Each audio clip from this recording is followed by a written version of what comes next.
The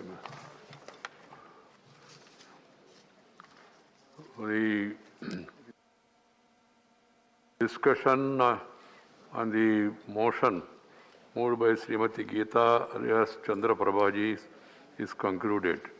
Now the Honorable Prime Minister will be responding to the debate.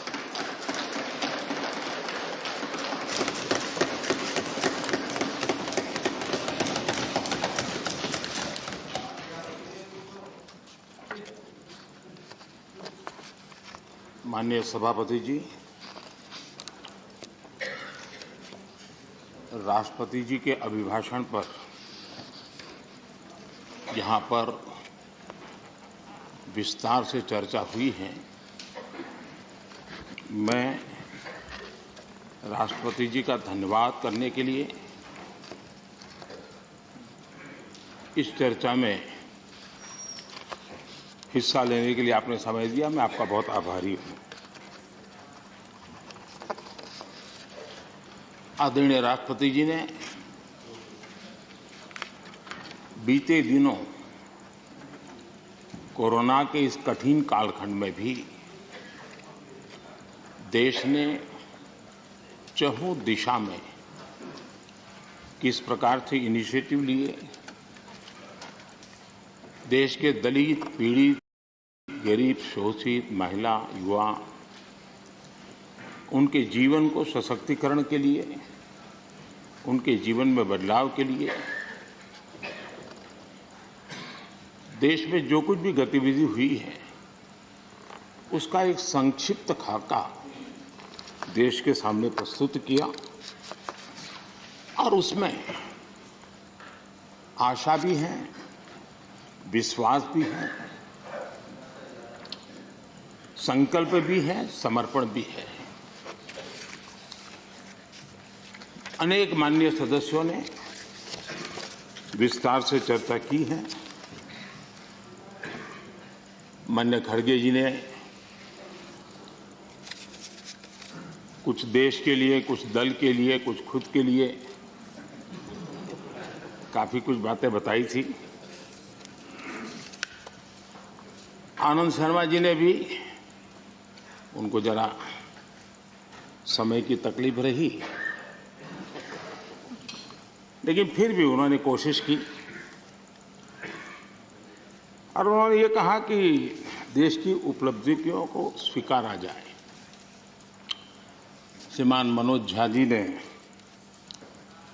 राजनीतिक से अभिभाषण परे होना चाहिए, इसकी अच्छी सलाह भी दी। प्रसन्न आचार्य जी ने वीर बाल दिवस और नेताजी से जुड़े कामों के संबंध में भी विस्तार से सराहना की। डॉक्टर फौजिया खान जी ने संविधान की प्रतिष्ठा को लेकर विस्तार से चर्चा की। हर सदस्य ने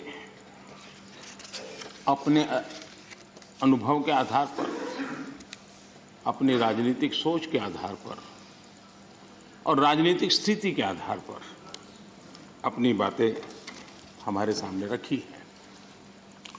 मैं सभी माननीय सदस्यों का इसके लिए हृदय से आभार भी व्यक्त करता हूं।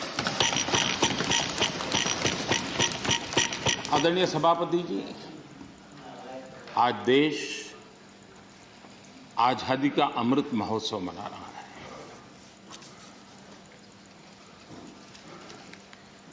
पचहत्तर साल का आजादी के कालखंड में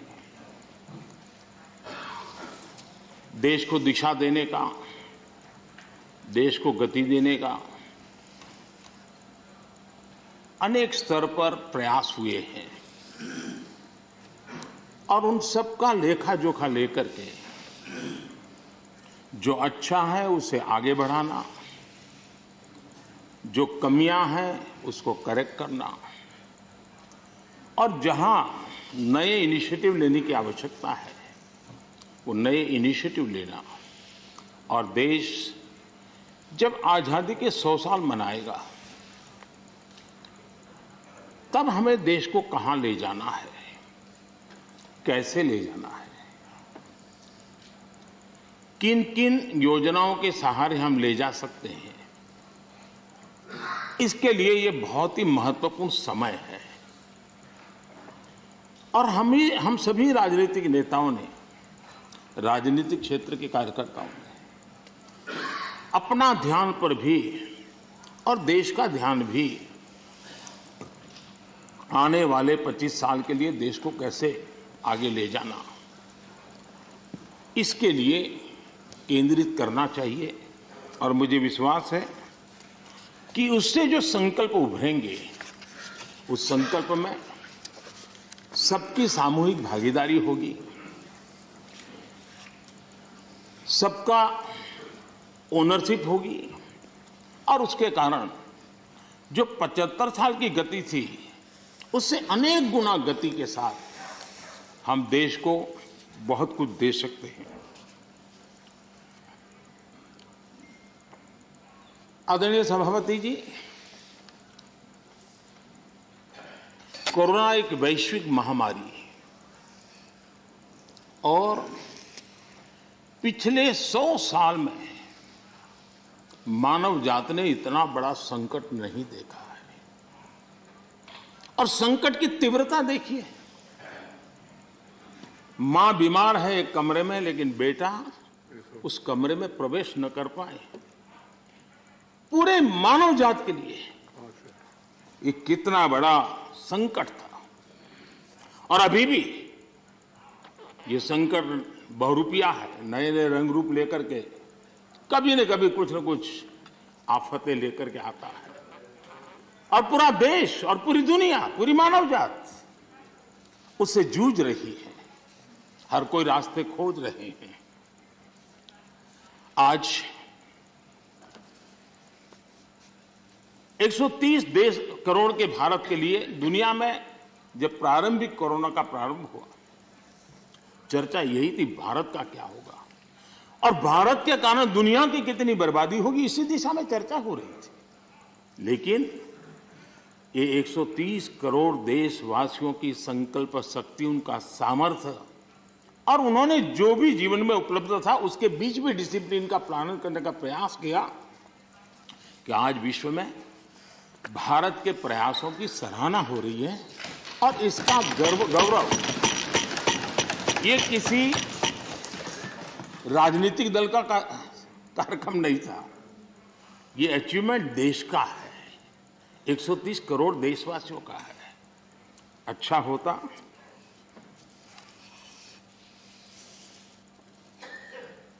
इसका यश लेने की भी कोशिश करते आप लोग, तो आपके खाते में कुछ जमा होता। लेकिन अब ये भी सिखाना पड़े। खैर, वैक्सीनेशन के संबंध में अभी प्रश्नकाल में हमारे आदरणीय मंत्री जी ने विस्तार से बात तो बताई है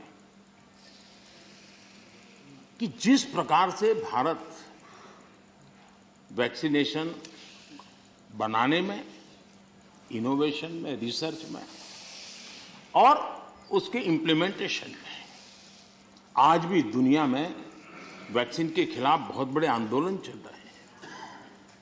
लेकिन वैक्सीन से मेरा लाभ हो या न लाभ हो, लेकिन कम से कम वैक्सीन लगाऊंगा तो मेरे कारण किसी और का नुकसान नहीं होगा।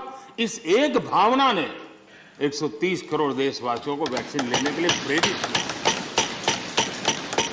ये भारत का मूलभूत चिंतन का प्रतिबिंब है जो विश्व के लोगों के सामने रखना हर हिंदुस्तानी का कर्तव्य है। सिर्फ खुद की रक्षा करने का विषय होता तो लूं या न लूं विवाद होता, लेकिन जब उसके मन में विचार आया कि मेरे कारण किसी को कष्ट न हो, अगर इसके लिए मुझे भी डोज लेना है तो मैं ले लूं, और उसने ले लिया। ये भारत के मन की, भारत के मानव मन की, भारत की मानवता की हम गौरवपूर्ण रूप से दुनिया के सामने कह सकते हैं। आज 100% डोज के लक्ष्य की ओर हम तेज गति से आगे बढ़ रहे हैं। मैं सम्मानित सदस्य, इस सभी आदरणीय सदस्यों से, इनके सामने हमारे फ्रंट लाइन वर्कर, हमारे हेल्थ केयर वर्कर्स,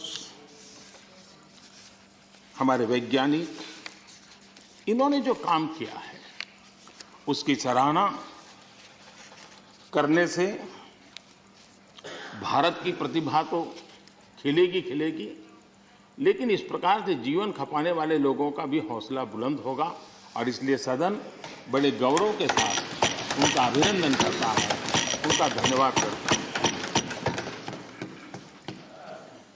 आदरणीय सभापति जी,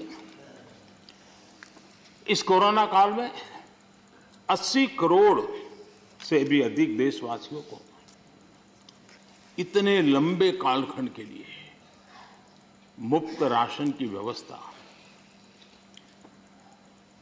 उनका घर का चूल्हा कभी न जले, ऐसी स्थिति पैदा न हो, ये काम भारत ने करके दुनिया के सामने एक उदाहरण प्रस्तुत किया।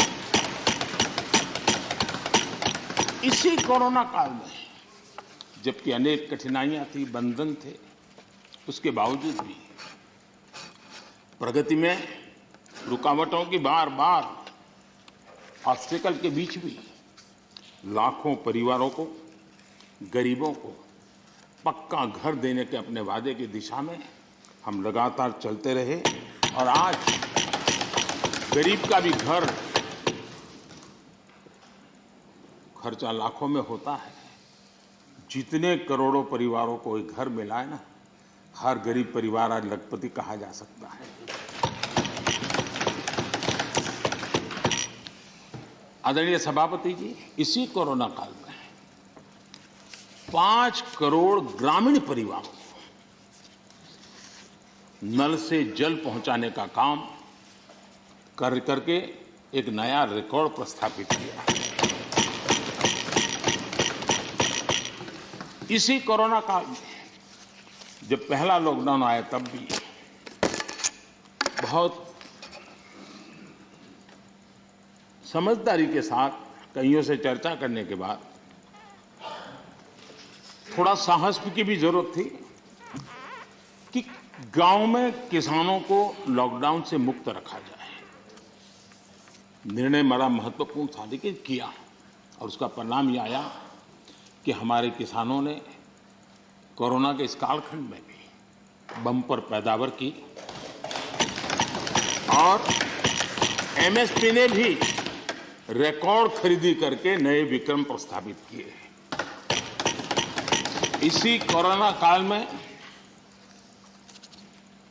इंफ्रास्ट्रक्चर से जुड़े हुए कई प्रोजेक्ट्स पूरे किए गए, क्योंकि हम जानते हैं कि ऐसे संकट के काल में इंफ्रास्ट्रक्चर का जो इन्वेस्टमेंट होता है वो रोजगार के अवसरों को सुनिश्चित करता है और इसलिए हमने उस पर भी बल दिया ताकि रोजगार भी मिलता रहे और सारे प्रोजेक्ट्स हम पूरे भी कर पाए। कठिनाइयां थी लेकिन उसको कर पाए। इसी कोरोना काल में चाहे जम्मू कश्मीर हो चाहे नॉर्थ ईस्ट हो, हर कालखंड में विस्तार से इसका विकास की यात्रा को आगे बढ़ाया गया और उसको हमने चलाया है। इसी कोरोना कालखंड में हमारे देश के युवाओं ने खेल जगत के हर क्षेत्र में हिंदुस्तान का तिरंगा, हमारा परचम लहराने में बहुत बड़ा काम किया, देश को गौरव दिया। आज पूरा देश हमारे युवाओं ने खेल जगत में जिस प्रकार से प्रदर्शन किया है और कोरोना के इन सारे बंधनों के बीच उन्होंने अपनी तपस्या को कम नहीं होने दिया, अपनी साधना को कम होने नहीं दिया और देश को गौरव बढ़ाया है। आदरणीय सभापति जी, इसी कोरोना काल में आज जब हमारा देश का युवा स्टार्टअप यानी भारत का युवा एक पहचान बन गई है, एक सिनोनिमस हो गया है। आज हमारे देश के युवा स्टार्टअप के कारण स्टार्टअप की दुनिया में टॉप 3 में हिंदुस्तान को जगह दिला पाई है।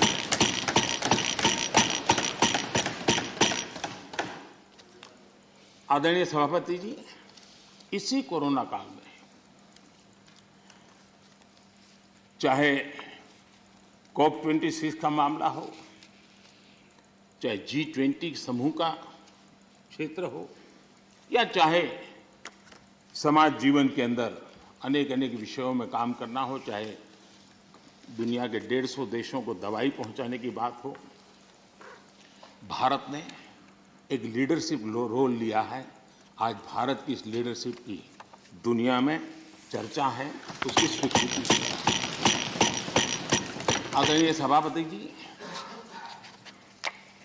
जब संकट का काल होता है, चुनौतियां अपार होती हो, विश्व की हर शक्ति अपने ही बचाव में लगी होती है, कोई किसी की मदद नहीं कर पाता है, ऐसे कालखंड में उस संकटों से बाहर निकालना, आज मुझे अटल बिहारी वाजपेयी जी की कविता के शब्द हम सबके लिए प्रेरणा दे सकते हैं। अटल जी ने लिखा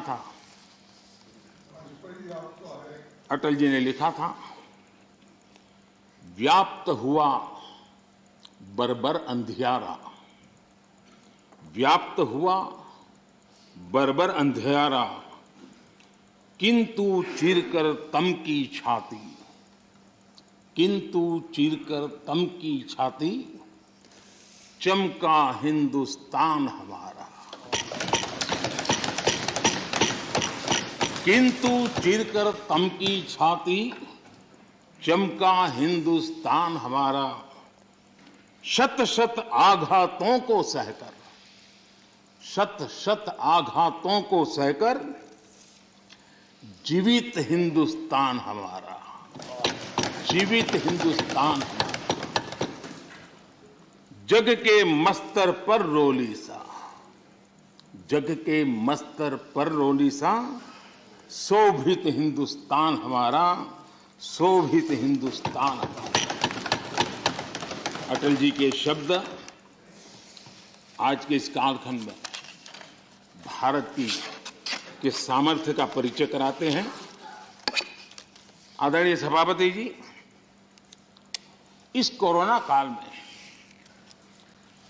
सभी क्षेत्रों को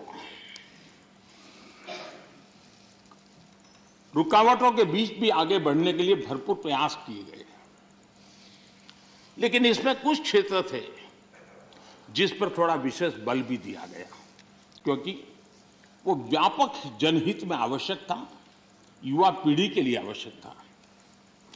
कोरोना काल में जिन विशेष क्षेत्रों पर फोकस किया, उसमें से मैं दो की चर्चा जरूर करना चाहूंगा। एक MSME सेक्टर, सबसे ज्यादा रोजगार देने वाला एक क्षेत्र है। हमने शिक्षित किया, उसी प्रकार से खेतीबाड़ी क्षेत्र, उसमें भी कोई रुकावट ना आए उसको निश्चित किया, और उसी की वजह से जैसे मैंने वर्णन किया, बम्पर क्रॉप हुआ, सरकार ने रिकॉर्ड खरीद भी की। महामारी के बावजूद गेहूं, धान की खरीदी के नए रिकॉर्ड बने। किसानों को ज्यादा MSP मिला, और वो भी डायरेक्ट बेनिफिट ट्रांसफर की स्कीम के तहत मिला। पैसा सीधा उनके बैंक खातों में जमा हुआ। और मैंने तो पंजाब के लोगों के कई वीडियो देखे, क्योंकि पंजाब में पहली बार डायरेक्ट बेनिफिट ट्रांसफर से पैसा गया। उन्होंने कहा था, मेरा खेत तो उतना ही साइज है, हमारी मेहनत उतनी ही है, लेकिन खाते में इतना रुपया एक साथ आता है, ये पहली बार जिंदगी में।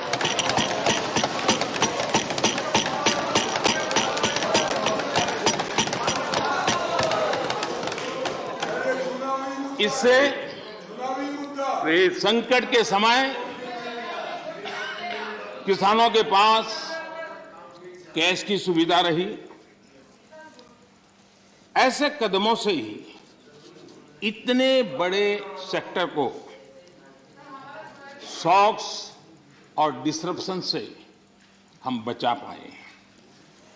इसी प्रकार से MSME सेक्टर, ये उन सेक्टरों में था जिसको आत्मनिर्भर भारत पैकेज का सबसे अधिक लाभ मिला। अलग अलग मंत्रालयों ने जो पीएलआई स्कीम लॉन्च की, उससे मैन्युफैक्चरिंग को बल मिला।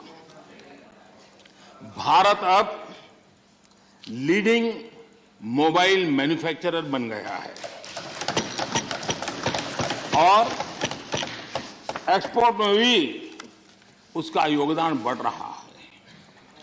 ऑटोमोबाइल और बैटरी, इस क्षेत्र में भी पीएलआई स्कीम उत्साहजनक परिणाम दे रही है। जब इतने बड़े स्तर पर मैन्युफैक्चरिंग, और वो भी ज्यादातर एमएसएमई सेक्टर के द्वारा होता है, तो स्वाभाविक है दुनिया के देशों से ऑर्डर भी मिलते हैं, ज्यादा अवसर भी मिलते हैं। और सत्य ये है कि इंजीनियरिंग गुड्स जो बड़ी मात्रा में एमएसएमई बनाते हैं, इस समय जो एक्सपोर्ट का आंकड़ा बड़ा बना है, उसमें ये इंजीनियरिंग गुड का भी बहुत बड़ा योगदान है। ये भारत के लोगों के कौशल्य का और भारत के एमएसएमई की ताकत को प्रदर्शित करता है। हमारी डिफेंस मैन्युफैक्चरिंग इंडस्ट्री को हम देखें, यूपी और तमिलनाडु में डिफेंस कॉरिडोर बना रहे हैं। एमओयू जो हो रहे हैं, जिस प्रकार से लोग इस क्षेत्र में आ रहे हैं, एमएसएमई क्षेत्र के लोग आ रहे हैं डिफेंस के सेक्टर में, ये अपने आप में उत्साहवर्धक है कि देश के लोगों में सामर्थ्य है और देश को डिफेंस के क्षेत्र में आत्मनिर्भर बनाने के लिए हमारे एमएसएमई क्षेत्र के लोग बहुत साहस जुटा रहे हैं, आगे आ रहे हैं। आदरणीय सभापति जी, एमएसएमई को जेम, उसके माध्यम से सरकार में जो सामान की खरीदी होती है, उसका एक बहुत बड़ा माध्यम बनाया है और वो प्लेटफॉर्म के कारण आज बहुत सुविधा बनी है। उसी प्रकार से हमने एक बड़ा महत्वपूर्ण निर्णय किया है, और निर्णय ये है कि सरकार में 200 करोड़ रुपए तक के जो टेंडर होंगे, वो टेंडर ग्लोबल नहीं होंगे। उसमें हिंदुस्तान के लोगों को ही अवसर दिया जाएगा और जिसके कारण हमारे एमएसएमई सेक्टर को और इसके द्वारा हमारे रोजगार को बल मिलेगा। आदरणीय सभापति जी, इस सदन में आदरणीय सदस्यों ने रोजगार के संबंध में भी कुछ महत्वपूर्ण बातें उठाई हैं, कुछ लोगों ने सुझाव भी दिए हैं। कितनी जॉब क्रिएट्स हुई है, ये जानने के लिए ईपीएफओ पैरोल, ये ईपीएफओ पैरोल सबसे विश्वस्त माध्यम माना जाता है। साल 2021 में लगभग 1 करोड़ 20 लाख नए ईपीएफओ के पैरोल पे जुड़े, और ये हम न भूलें, ये सारे फॉर्मल जॉब से, मैं इनफॉर्मल की बात नहीं कर रहा, फॉर्मल जॉब से, और इनमें भी 60-65 लाख 18 से 25 साल की आयु के हैं। इसका मतलब ये हुआ कि उम्र पहली जॉब की है, यानी पहली बार जॉब मार्केट में उनकी एंट्री हुई है। आदरणीय सभापति जी, रिपोर्ट बताती है कि कोरोना के पहले की तुलना में कोविड रिस्ट्रिक्शन खुलने के बाद हायरिंग दोगुनी बढ़ गई है। नेस्कॉम की रिपोर्ट में भी यही ट्रेंड की चर्चा है। इसके अनुसार 2017 के बाद डायरेक्ट इनडायरेक्ट करीब, नेस्कॉम का कहना है, 27 लाख जॉब्स आईटी सेक्टर में, और ये सिर्फ स्किल की दृष्टि नहीं, उससे ऊपर के लेवल के लोग होते हैं जिनको रोजगार प्राप्त हुआ है। मैन्युफैक्चरिंग बढ़ने से वजह से भारत के ग्लोबल एक्सपोर्ट में वृद्धि हुई है और उसका लाभ रोजगार के क्षेत्र में सीधा सीधा होता है। आदरणीय सभापति जी, साल 2021 में यानी सिर्फ एक साल में भारत में जितने यूनिकॉर्न्स बने हैं वो पहले के वर्षों में बने कुल यूनिकॉर्न से भी ज्यादा है। और ये सब रोजगार की गिनती में अगर नहीं आता है तो फिर तो रोजगार से ज्यादा राजनीति की चर्चा ही मानी जाती है। आदरणीय सभापति जी, कई माननीय सदस्यों ने महंगाई की भी चर्चा की है। 100 साल में आई इस भयंकर वैश्विक कोरोना की महामारी पूरी दुनिया को प्रभावित किया है। अगर महंगाई की बात करें तो अमेरिका में 40 साल में सबसे अधिक महंगाई का ये दौर अमेरिका झेल रहा है। ब्रिटेन 30 साल में सबसे अधिक महंगाई के मार से आज परेशान है। दुनिया के 19 देशों में जहां यूरो करेंसी है वहां महंगाई का दर हिस्टोरिकली हाईएस्ट है, उच्चतम है। ऐसे माहौल में भी महामारी के दबाव के बावजूद हमने महंगाई को एक लेवल पर रोकने का बहुत प्रयास किया है, ईमानदारी से कोशिश की। 2014 से लेकर 2020 तक ये दर 4 से 5% के आसपास थी। इसकी तुलना जरा यूपीए के दौर से करें तो पता चलेगा कि महंगाई होती क्या है। यूपीए के समय महंगाई डबल डिजिट छू रही थी। यूपीए के समय डबल डिजिट छू रही थी।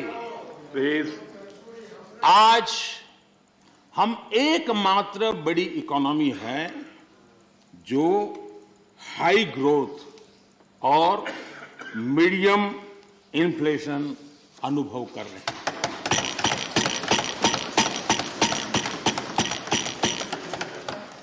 बाकी दुनिया की इकोनॉमी को देखें तो वहां की अर्थव्यवस्थाओं में या तो ग्रोथ स्लो हुई है या फिर महंगाई दशकों के रिकॉर्ड तोड़ रही है। आदरणीय सभापति जी, इस सदन में कुछ साथियों ने भारत की निराशाजनक तस्वीर पेश की और पेश करने में आनंद आ रहा था, ऐसा भी लग रहा था। मैं जब इस प्रकार की निराशाएं देखता हूं तो फिर मुझे लगता है कि सार्वजनिक जीवन में उतार चढ़ाव आते रहते हैं, जय पराजय होता रहता है। उससे छाई हुई व्यक्तिगत जीवन की निराशा कम से कम देश पर नहीं थोपनी चाहिए।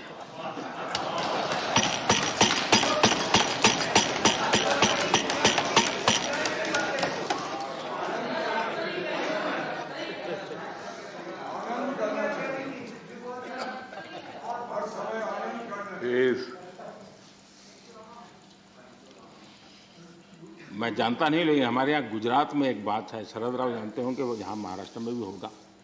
कहते हैं कि जब हरियाली होती है, खेतों हरे भरे होते हैं और किसी ने वो हरी भरी हरियाली देखी हो और उसी समय बाय एक्सीडेंट अगर उसकी आंखें चली जाए तो जीवन भर उसको वो हरे वाला आखिरी जो चित्र है वो रहता है। वैसा 2013 तक के जो दुर्दशा में गुजारा और 14 में अचानक देश की जनता ने जो रोशनी की, उसमें जो आंखें किसी की चली गई हैं,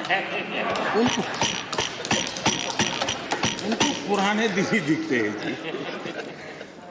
आदरणीय सभापति जी,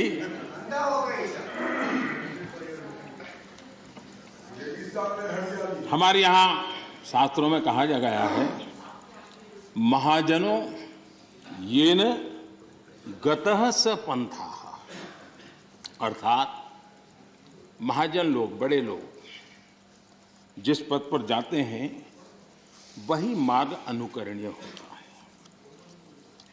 मैं आदरणीय सभापति जी इस सदन में एक बात करना चाहता हूं।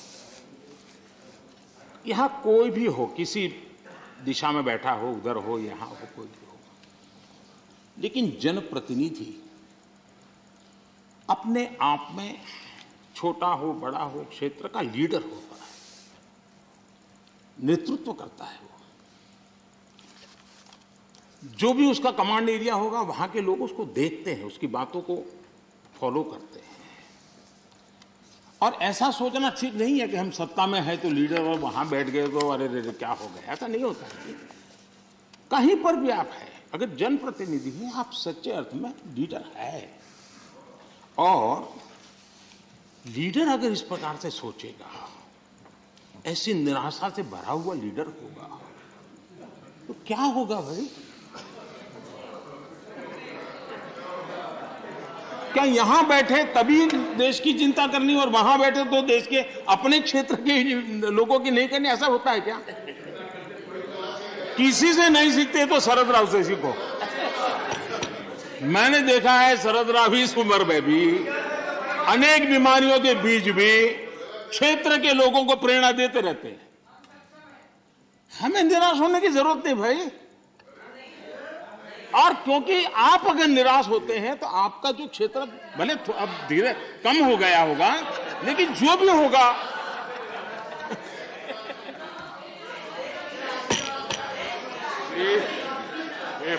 बैठ के रनिंग कमेंट्री करना उचित नहीं है, पद्धति में नहीं। हम सबका दायित्व है। सुनिए क्या है, बाद में जब आपको मौका मिला आपने बोला।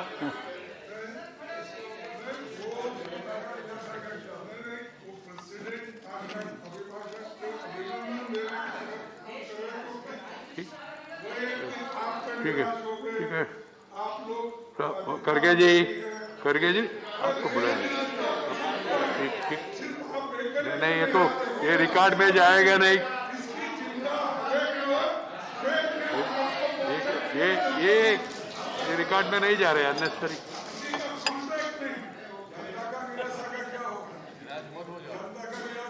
प्लीज। खड़गे जी, आप भी अधीर रंजन जी जैसी गलती करते हैं। आप थोड़ा पीछे देखिए। जयराम जी ने पीछे जाकर के 2-3 लोगों को तैयार किया हुआ है इस काम के लिए। आप इस प्रतिष्ठा से रहिए। पीछे है, रखा है व्यवस्था। जयराम जी खास जाकर के बाहर जाकर के सूचना लेकर के आए, समझा रहे थे। अभी थोड़ी देर में शुरू होने वाला है।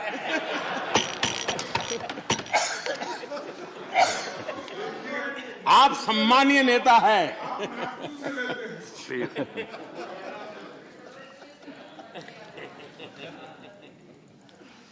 आदरणीय सभापति जी, सत्ता किसी की भी हो, सत्ता में कोई भी हो, लेकिन देश के सामर्थ्य को कम नहीं आंकना चाहिए। हमने देश के सामर्थ्य का पूरे विश्व के सामने खुले मन से गौरवगान करना चाहिए। देश के लिए बहुत आवश्यक होता है। आदरणीय सभापति जी, सदन में हमारे एक साथी ने कहा, vaccination is not a big deal. Vaccination is not a big deal. मैं ये देखकर हैरान हूं, कुछ लोगों को भारत की इतनी बड़ी उपलब्धि नहीं लग रही है।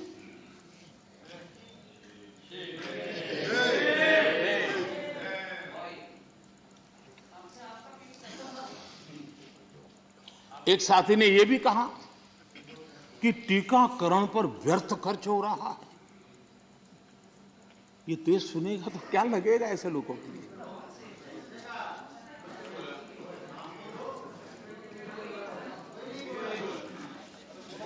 आदरणीय सभापति जी, कोरोना जब से मानव जात पर संकट में पैदा कर रहा है, सरकार ने देश और दुनिया में उपलब्ध हर संसाधन जुटाने के लिए भरपूर कोशिश की है। हमारे देश के नागरिकों की रक्षा करने के लिए जितना भी हमारी सामर्थ्य था, समझ थी, शक्ति थी, और सबको साथ लेकर के चलने का हमने प्रयास किया है। और जब तक महामारी रहेगी तब तक सरकार गरीब से गरीब परिवार का जीवन बचाने के लिए जितना खर्च करना पड़ेगा इकट्ठा करने के लिए प्रतिबद्ध है।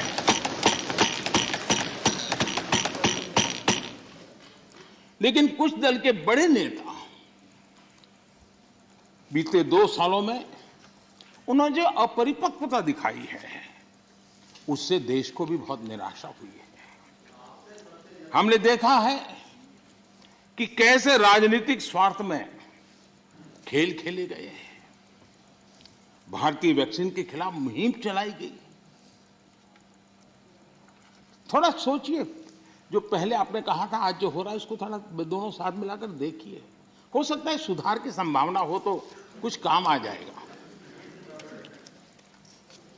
आदरणीय सभापति जी, देश की जनता जागरूक है और मैं देश की जनता का अभिनंदन करता हूं कि उनके हर छोटे मोटे नेताओं ने ऐसी गलती की तो भी उसने इस संकट के समय ऐसी बातों को कान पर लिया नहीं और वैक्सीन के लिए कतार में खड़े रहकर के वैक्सीन दे दी। अगर ये न हुआ होता तो बहुत बड़ा खतरा हो जाता। लेकिन अच्छा हुआ, देश की जनता कुछ नेताओं से भी आगे निकल गई। ये देश के लिए अच्छा है। आदरणीय सभापति जी, इस पूरा कोरोना कालखंड एक प्रकार से फेडरल स्ट्रक्चर का उत्तम उदाहरण मैं कह सकता हूं। 23 बार शायद किसी एक प्रधानमंत्री को एक कार्यकाल में मुख्यमंत्रियों की इतनी मीटिंग करने का अवसर नहीं आया होगा। मुख्यमंत्रियों के साथ 23 मीटिंगें की गई और विस्तार से चर्चाएं की और मुख्यमंत्रियों के सुझाव और भारत सरकार के पास जो जानकारियां थी उसमें मिलजुल करके, क्योंकि इस सदन में राज्यों से जुड़े हुए वरिष्ठ नेता यहां बैठे हैं और इसलिए मैं ये कहना चाहूंगा, ये अपने आप में बहुत बड़ी घटना है। 23 मीटिंगें करना इस कालखंड में और विस्तार से चर्चा करके रणनीति बनाना और सबको ऑन बोर्ड लेकर के चलना, और चाहे केंद्र सरकार हो, राज्य सरकार हो या स्थानीय स्वराज की संस्था की इकाइयां हो, सबने मिलकर के प्रयास किया है। हम किसी की योगदान को कम नहीं आंकते हैं, हम तो इसको देश की ताकत मानते हैं। लेकिन आदरणीय सभापति जी, कभी आत्मचिंतन करने की जरूरत है कुछ लोगों को। जब कोरोना की ऑल पार्टी मीटिंग बुलाई गई, सरकार की तरफ से विस्तार से प्रेजेंटेशन देना था और एक तरफ से कोशिश की गई कि कुछ दल न जाए, उनको समझाने की कोशिश हुई और खुद भी नहीं आए, ऑल पार्टी मीटिंग का बहिष्कार किया। और मैं शरद राव जी का फिर से आभार व्यक्त करना चाहूंगा। शरद राव जी ने कहा, देखिए भाई, ये कोई यूपीए का निर्णय नहीं है, मैं जिसको कह सकता हूं मैं कहूंगा। और शरद राव जी आए, बाकी टीएमसी सहित सभी दल के लोग आए और उन्होंने अपने बहुमूल्य सुझाव भी दिए। ये संकट देश पर था, मानव जात पर था, उसमें भी आपने बहिष्कार किया। ये पता नहीं आपके एडवाइस भी कौन है जी, कौन कहां से आप सलाह लेके आते हैं, आपका भी नुकसान कर रहे हैं जी। देश रुका नहीं, देश चल पड़ा, आप अटक गए और हर एक को आश्चर्य हुआ। सब लोग, आप दूसरे दिन के अखबार देख लीजिए, क्या आपकी आलोचना हुई है, क्यों ऐसा किया, इतना बड़ा काम। लेकिन आदरणीय सभापति जी, हमने होलिस्टिक हेल्थ केयर पर फोकस किया। आधुनिक चिकित्सा परंपरा, भारतीय चिकित्सा पद्धति, दोनों को आयुष मंत्रालय ने भी इस समय बहुत काम किया। सदन में कभी कभी ऐसे मंत्रालयों की चर्चा भी नहीं होती है, लेकिन ये देखना होगा, आज विश्व में हमारे आंध्र तेलंगाना के लोग बताएंगे, हमारी हल्दी का एक्सपोर्ट जो बढ़ रहा है, वो इस कोरोना ने लोगों को भारत की उपचार पद्धति पर आकर्षित किया, उसका परिणाम है। दुनिया के लोगों, आज कोरोना कालखंड में भारत ने अपने फार्मा उद्योग को भी सशक्त किया है। पिछले 7 साल में हमारा जो आयुष का उत्पादन है, उसका एक्सपोर्ट बहुत बड़ा है और नए नए डेस्टिनेशन में पहुंच रहा है। इसका मतलब कि भारत की जो ट्रेडिशनल मेडिसिन है, उसने विश्व में अपनी एक पहचान बनाना शुरू किया है। मैं चाहता हूं कि हम सब लोग जहां जहां हमारा परिचय हो, इस बात को बल दें, क्योंकि इस क्षेत्र हमारा दबा हुआ है। अगर हम थोड़ा उसको और ऐसे समय है कि स्वीकृति बन जाएगी, तो हो सकता है कि भारत की जो ट्रेडिशनल मेडिसिन की परंपरा है, ताकत है, वो दुनिया में पहुंचेगी और काम होगा। आदरणीय सभापति जी, आयुष्मान भारत के तहत 80,000 से अधिक हेल्थ एंड वेलनेस सेंटर आज कार्यरत हैं और हर प्रकार की आधुनिक से आधुनिक सेवाओं करने के लिए उनको सजाया जा रहा है। ये सेंटर गांव और घर के पास ही फ्री टेस्ट समेत बेहतर प्राइमरी हेल्थ केयर सुविधा दे रहे हैं। ये सेक्टर कैंसर, डायबिटीज और दूसरी गंभीर बीमारियों को शुरुआत में ही डिटेक्ट करने के में मदद कर रहे हैं। 80,000 सेंटर बने हैं और इसको हम और बढ़ाने की दिशा में तेज गति से काम कर रहे हैं। यानी बहुत महत्वपूर्ण बीमारियों में भी, गंभीर बीमारियों में भी उनको स्थानीय स्तर पर मदद मिलने की संभावना है। आदरणीय सभापति जी, वैसे पुरानी परंपरा ये थी कि बजट के पहले कुछ टैक्स लगा दो, ताकि बजट में चर्चा न हो, बजट में दिखे नहीं और उस दिन शेयर मार्केट गिर न जाए। हमने ऐसा नहीं किया, हमने उल्टा किया। हमने बजट के पहले 64,000 करोड़ रुपए पीएम आत्मनिर्भर स्वस्थ भारत योजना के तहत क्रिटिकल हेल्थ इंफ्रास्ट्रक्चर के निर्माण के लिए राज्यों के अंदर बांटे। अगर ये चीज हम बजट में रखते तो और बहुत बड़ा बजट शानदार दिखता। शानदार तो है ही है, और शानदार दिखता, लेकिन हम उस मोह के में रखने के बजाय कोरोना के समय इसकी तत्काल व्यवस्था करने के लिए हमने पहले इसको किया और 64,000 करोड़ रुपए हमने इस काम के लिए दिए। आदरणीय सभापति जी, इस बार खरगे जी बड़ा विशेष बोल रहे थे और कह रहे हैं कि मुझे तो कह रहे हैं कि मैं उस पर बोलूं, इधर उधर ना बोलूं, लेकिन वो क्या बोले हैं उसको भी एक बार चेक कर लिया जाए। सदन में कहा गया कि कांग्रेस ने भारत की बुनियाद डाली और भाजपा वालों ने सिर्फ झंडा गाड़ दिया।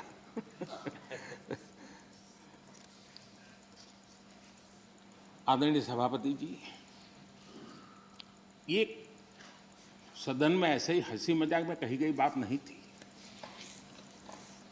ये उस गंभीर सोच का परिणाम है और वही देश के लिए खतरनाक है। और वो है, कुछ लोग यही मानते हैं कि हिंदुस्तान 1947 में पैदा हुआ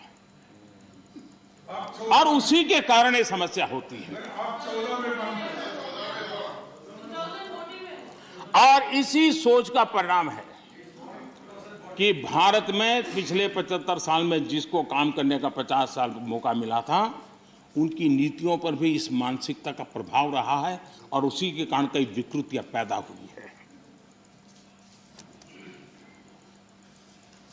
ये डेमोक्रेसी आपकी मेहरबानी से नहीं है, हमारे कुर्बानी से। और आपको 1975 में डेमोक्रेसी का गला घोंटने वालों को डेमोक्रेसी का गौरव प्राप्त।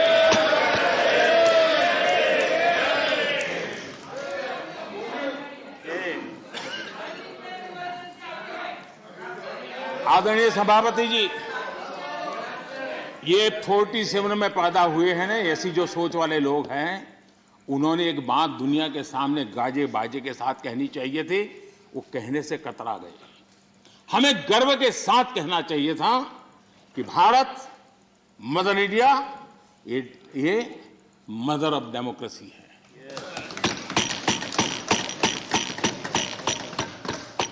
डेमोक्रेसी डिबेट ये भारत में सदियों से चल रहा है और कांग्रेस की कठिनाई ये है, डायनेस्टी के आगे उन्होंने कुछ सोचा ही नहीं, ये उनकी परेशानी है। और पार्टी में जो डेमोक्रेसी की बात करते हैं ना, वो जरा समझे, भारत के लोकतंत्र को सबसे बड़ा खतरा परिवारवादी पार्टियों का है, ये मानना पड़ेगा।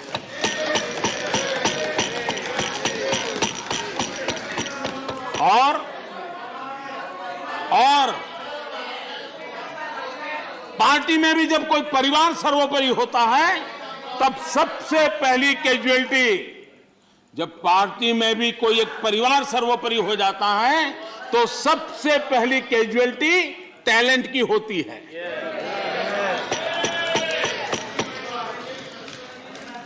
देश ने अरसे तक इस सोच का बहुत नुकसान उठाया है। मैं चाहता हूं कि सभी राजनीतिक दल लोकतांत्रिक आदर्शों और मूल्यों को अपने दलों में भी विकसित करें, उसको समर्पित करें और हिंदुस्तान की सबसे पुरानी पार्टी के रूप में कांग्रेस इसकी जिम्मेवारी ज्यादा उठाए। आदरणीय सभापति जी, यहां पर यह कहा गया कि कांग्रेस न होती तो क्या होता।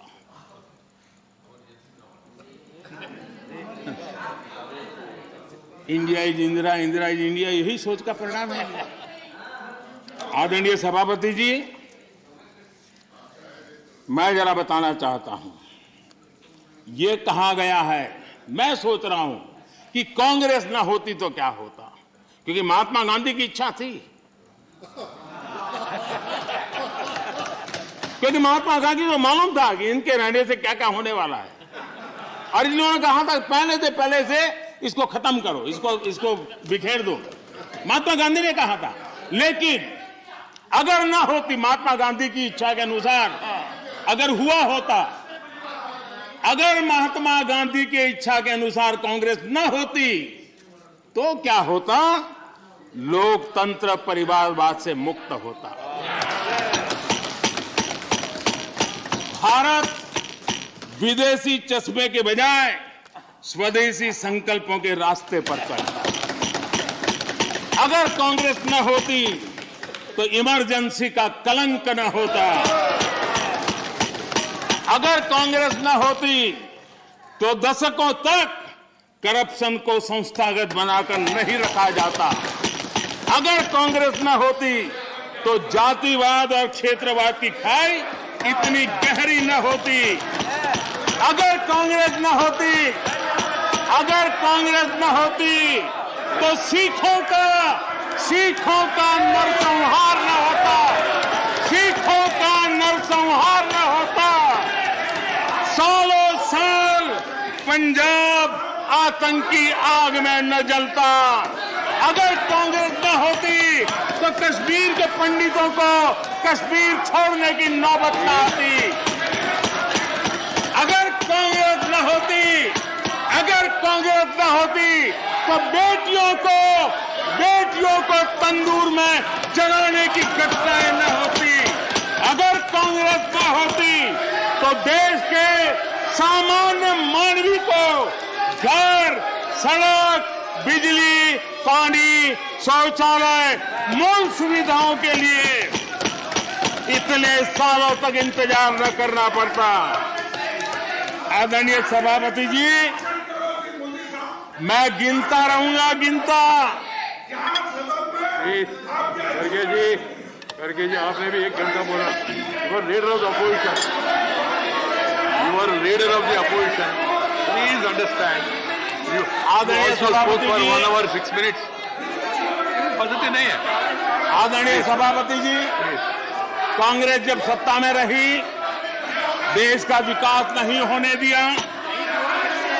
अब विपक्ष में है तो देश के विकास में बाधा डाल रही है। अब कांग्रेस को नेशन पर भी आपत्ति है, नेशन पर आपत्ति है। यदि नेशन इसकी कल्पना गैर संवैधानिक है तो आपकी पार्टी का नाम इंडियन नेशनल कांग्रेस क्यों रखा गया?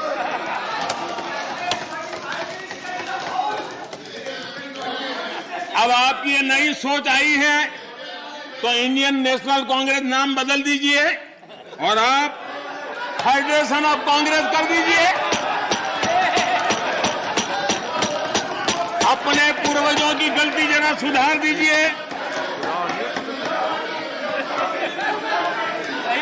आदरणीय सभापति जी, आदरणीय सभापति जी, यहाँ पर nothing will go on record without my permission. आदरणीय सभापति जी, Without my permission, nothing will go on record. Any comment? Federalism को लेकर भी कांग्रेस, टीएमसी और लेफ्ट सहित अनेक साथियों ने यहाँ बड़ी बड़ी बातें की। जरूरी भी है क्योंकि ये राज्यों के वरिष्ठ नेताओं का ये सदन है। लेकिन सभी साथियों को, आदरणीय सभापति जी,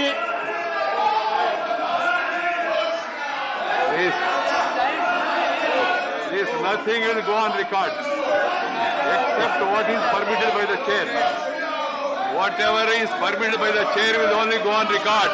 No comment, no noise, no demonstration will go on record. Please, बैठ जाइए।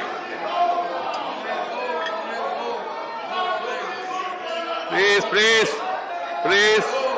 The Prime Minister is intervening. I have permitted it. It will only go on record. Ramdas ji, आप चिंता मत करिए। आप चिंता मत करिए। जो जाना है वो जाएगा। आप क्यों चिंता करते हैं? प्रधानमंत्री जी, yes. That is your comment, na? So let the people decide. When we speak, we don't bother about all this. धन्यवाद आदरणीय सभापति जी। लोकतंत्र में सिर्फ सुनाना ही नहीं होता है, सुनना भी लोकतंत्र का हिस्सा है। लेकिन सालों तक उपदेश देने की आदत रखी है, इसलिए जरा बातें सुनने में मुश्किल हो रहा है। आदरणीय सभापति जी, फेडरलिज्म को लेकर कांग्रेस, टीएमसी और लेफ्ट सहित अनेक साथियों ने यहां कई विचारों को प्रस्तुत किया है और बहुत स्वाभाविक है, और इस सदन में इसकी चर्चा होना और स्वाभाविक है क्योंकि यहाँ राज्य के वरिष्ठ नेता, उनका मार्गदर्शन इस सदन में हमें मिलता रहता है। लेकिन जब ये बात करते हैं तब मैं आज सबसे आग्रह करूंगा कि हम फेडरलिज्म के संबंध में हमारे जो कुछ भी विचार हैं, कभी बाबा साहब आम्बेडकर को जरूर पढ़ें, बाबा साहब आम्बेडकर की बातों का स्मरण करें। बाबा साहब आम्बेडकर जी ने जो संविधान सभा में कहा था, उसी को मैं कोट कर रहा हूं। और बाबा साहब आम्बेडकर ने कहा था, ये फेडरेशन एक यूनियन है क्योंकि यह अटूट है। प्रशासनिक सुविधा हेतु देश और लोगों को विभिन्न राज्यों में विभाजित किया जा सकता है। प्रशासन के लिए विभिन्न राज्यों में विभाजित किया जा सकता है, लेकिन देश अभिन्न रूप से एक है। उन्होंने एडमिनिस्ट्रेटिव व्यवस्थाएं और नेशन की कल्पना को स्पष्ट किया है, और ये बाबा साहब आम्बेडकर ने संविधान सभा में कहा है। मैं समझता हूं फेडरलिज्म को समझने के लिए बाबा साहब आम्बेडकर के इतने गहन विचारों से अधिक मैं समझता हूं तो मार्गदर्शन के लिए किसी बात की जरूरत है। लेकिन विशेषता ये है, क्या हुआ है हमारे देश में? फेडरलिज्म के इतने बड़े बड़े भाषण दिए जाते हैं, इतने उपदेश दिए जाते हैं, हम क्या वो दिन भूल गए जब एयरपोर्ट पर जरा जरा सी बातों के लिए मुख्यमंत्री हटा दिए जाते थे?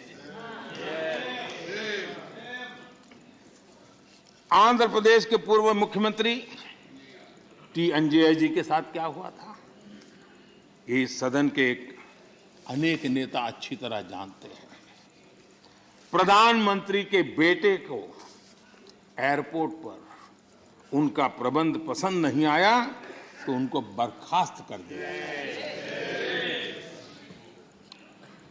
इसने आंध्र प्रदेश के करोड़ों लोगों की भावनाओं को आहत किया था। इसी प्रकार कर्नाटका के लोकप्रिय मुख्यमंत्री वीरेंद्र पाटिल जी को भी अपमानित करके पद से हटाया गया था, वो तब जब वो बीमार थे। हमारी सोच कांग्रेस की तरह संकीर्ण नहीं है। हम संकीर्ण सोच के साथ काम करने वाले लोग नहीं हैं। हमारी सोच में राष्ट्रीय लक्ष्यों, राष्ट्रीय टारगेट और रीजनल एस्पिरेशंस, उसके बीच में हम कोई कॉन्फ्लिक्ट नहीं देखते हैं। हम मानते हैं कि रीजनल एस्पिरेशंस को उतने ही इज्जत के साथ एड्रेस करना चाहिए, समस्याओं का समाधान करना चाहिए। और भारत की प्रगति भी तब होगी जब देश विकास को ध्यान में रखते हुए रीजनल एस्पिरेशंस को एड्रेस करें। यह दायित्व बनता है। जब हम इस बात को कहते हैं देश को आगे बढ़ाना, लेकिन इसकी यह भी शर्त है कि जब राज्य प्रगति करते हैं तब देश की तरक्की होती है। राज्य प्रगति न करे और देश की तरक्की के लिए हम सोचे तो हो नहीं सकता है। और इसलिए पहली शर्त है राज्य प्रगति करे तब देश की तरक्की होती है। और जब देश की तरक्की होती है, देश समृद्ध होता है, देश के अंदर समृद्धि आती है, तो समृद्धि राज्यों में पर्कोलेट होती है और इसके कारण देश समृद्ध बनता है। इस सोच के साथ हम चलते हैं। और मैं तो जानता हूं, मैं गुजरात में था, मुझ पर क्या क्या जुल्म हुए हैं दिल्ली सरकार के द्वारा, इतिहास गवाह है। क्या कुछ नहीं हुआ मेरे साथ, गुजरात के साथ क्या क्या क्या नहीं हुआ। लेकिन उस कालखंड में भी हर दिन, आप मेरे रिकॉर्ड देख लीजिए, मुख्यमंत्री के नाते मैं हमेशा एक ही बात कहता था कि गुजरात का मंत्र क्या है, देश के विकास के लिए गुजरात का विकास। हमेशा दिल्ली में किसकी सरकार है सोच करके नहीं चलते थे, देश के विकास के लिए गुजरात का विकास। और यही फेडरलिज्म में हम सबका दायित्व यही बनता है कि हम देश के विकास के लिए अपने राज्यों का विकास करेंगे, ताकि दोनों मिलकर के देश को नई ऊंचाई पर ले जाएंगे। और यही तरीका सही तरीका है, उसी रास्ते पर चलना हमारे लिए जरूरी है। और ये बहुत दुखद है, जिनको दशकों तक सरकार चलाने का मौका मिला और उन्होंने राज्यों के साथ कैसे कैसे दमन किए थे। सब यहां बैठे हैं, भुक्तभोगी लोग बैठे हुए हैं। कैसे कैसे दमन किया था, करीब करीब 100 बार राष्ट्रपति शासन ला करके राज्य सरकार, चुनी हुई राज्य सरकारों को उखाड़ के फेंक दिया। आप किस मुंह से बातें कर रहे हो? और इसलिए लोकतंत्र का भी आपने सम्मान किया। और वो कौन प्रधानमंत्री है जिसने अपने कालखंड में 50 सरकारों को उखाड़ के फेंक दिया था, राज्य की 50 सरकारों को। आदरणीय सभापति जी, इन सारे विषयों के जवाब हर हिंदुस्तानी जानता है और उसी की सजा आज उनको भुगतनी पड़ रही है, देश उनको स्वीकार कर लेगा। आदरणीय सभापति जी, कांग्रेस के हाईकमांड जो है उनकी नीति 3 प्रकार से कामों को लेकर के चलती है। एक, पहले डिस्क्रेडिट करो, फिर डिस्टेबलाइज करो और फिर डिसमिस करो। इसी तरीके से अविश्वास पैदा करो, अस्थिर करो और फिर बर्खास्त करो। इन्हीं बातों को लेकर के चले हैं। आप जरा बताइए आदरणीय सभापति जी, मैं आज कहना चाहता हूं कि फारूक अब्दुल्ला जी की सरकार को किसने अस्थिर किया था? चौधरी देवीलाल जी की सरकार को किसने अस्थिर किया था? चौधरी चरण सिंह जी की सरकार को किसने अस्थिर किया था? पंजाब में सरदार बादल की सरकार के किसने बर्खास्त किया था? महाराष्ट्र में बाला साहब ठाकरे को बदनाम करने के लिए किसने डरते टिक्स का उपयोग किया था? कर्नाटका में रामकृष्ण हेगड़े और एसआर बम्बई की सरकार को किसने गिराया था? 50 के दशक में केरला की चुनी हुई कम्युनिस्ट सरकार को किसने गिराया था? उस कालखंड में 50 साल पहले तमिलनाडु में इमरजेंसी के दौरान करुणानिधि जी की सरकार को किसने गिराया था? 1980 में एमजीआर की सरकार को किसने डिसमिस किया था? आंध्र प्रदेश में किसने एनटीआर की सरकार को अस्थिर करने की कोशिश की थी? और वो भी जब वो बीमार थे। वो कौन सा दल है जिसने मुलायम सिंह जी यादव जी को सिर्फ इसलिए तंग किया था क्योंकि मुलायम सिंह जी केंद्र की बातों के साथ सहमत नहीं होते थे? कांग्रेस ने अपने नेताओं तक नहीं छोड़ा है।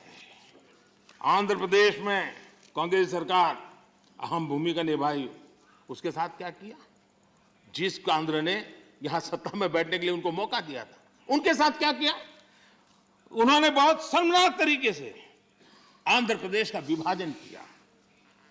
माइक बंद कर दिए गए, मिर्ची स्प्रे की गई, कोई डिस्कशन नहीं हुई। क्या यह तरीका ठीक था? क्या यह लोकतंत्र था? क्या अटल जी की सरकार ने भी 3 राज्य बनाए थे। राज्य बनाना हमने विरोध नहीं किया है, लेकिन तरीका क्या था? अटल जी ने 3 राज्य बनाए थे, छत्तीसगढ़, झारखंड, उत्तराखंड, लेकिन कोई तूफान नहीं आया। शांति से सारा निर्णय हुआ, सबने मिल बैठ करके निर्णय किया। आंध्र तेलंगाना के भी हो सकता था, हम तेलंगाना के विरोधी नहीं है, साथ मिलकर के किया जा सकता है। लेकिन आपका अहंकार, सत्ता का नशा, उसने देश के अंदर इस कटुता पैदा की। और आज भी तेलंगाना और आंध्र के बीच में वो कटुता के बीच तेलंगाना का भी नुकसान कर रहे हैं, आंध्र का भी नुकसान कर रहे हैं, और आपको कोई राजनीतिक फायदा नहीं हो रहा है।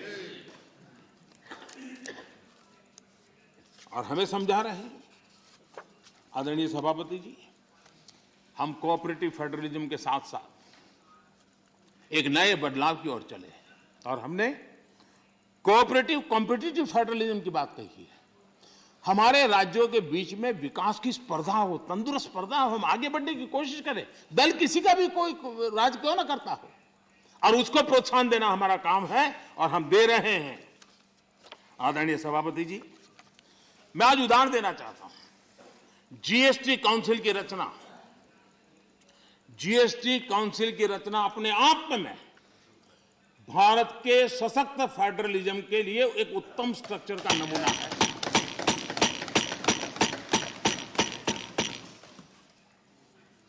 रेवेन्यू के अहम निर्णय जीएसटी काउंसिल में होते हैं और राज्यों के वित्त मंत्री और भारत के वित्त मंत्री सभी इक्वल टेबल पर बैठ करके निर्णय करते हैं। कोई बड़ा नहीं, कोई छोटा नहीं, कोई आगे नहीं, कोई पीछे नहीं, सब साथ मिलकर के दे।